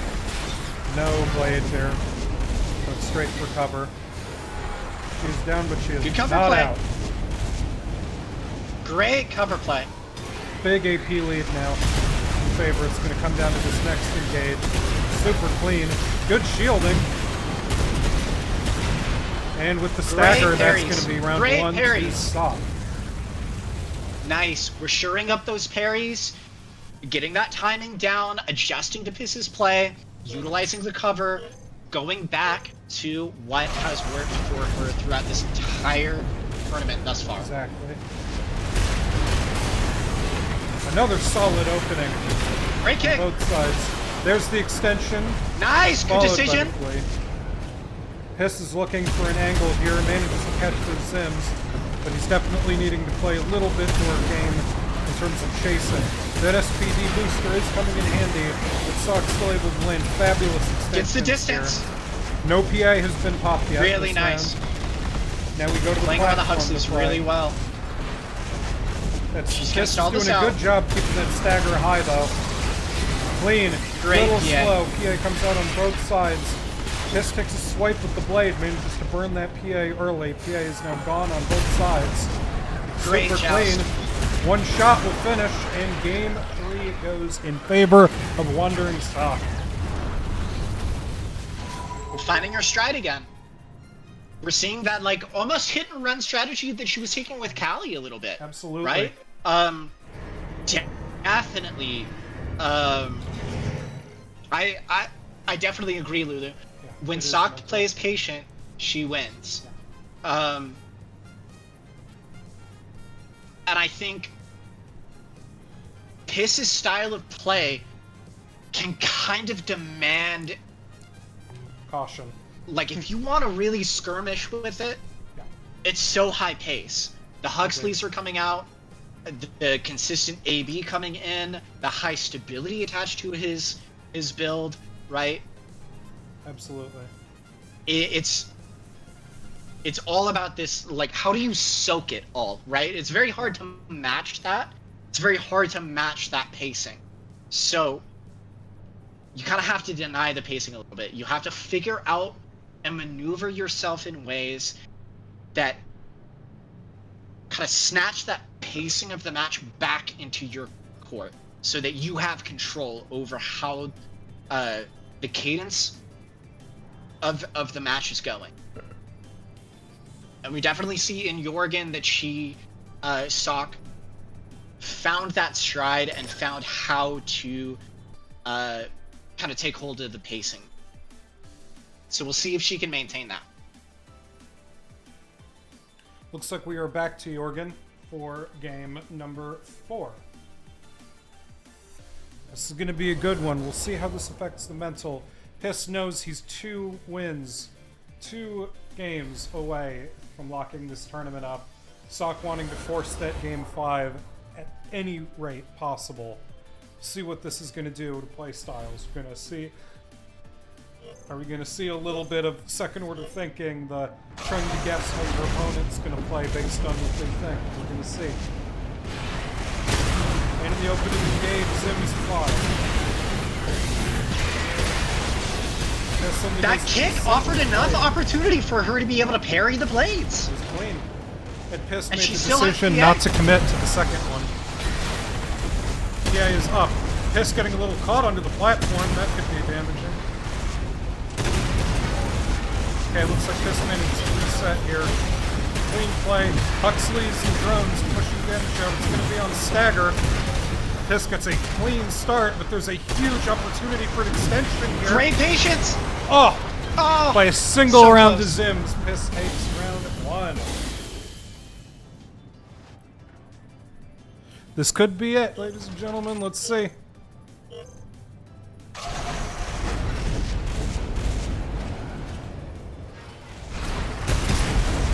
Initial engage favors Piss. Shields are up, though.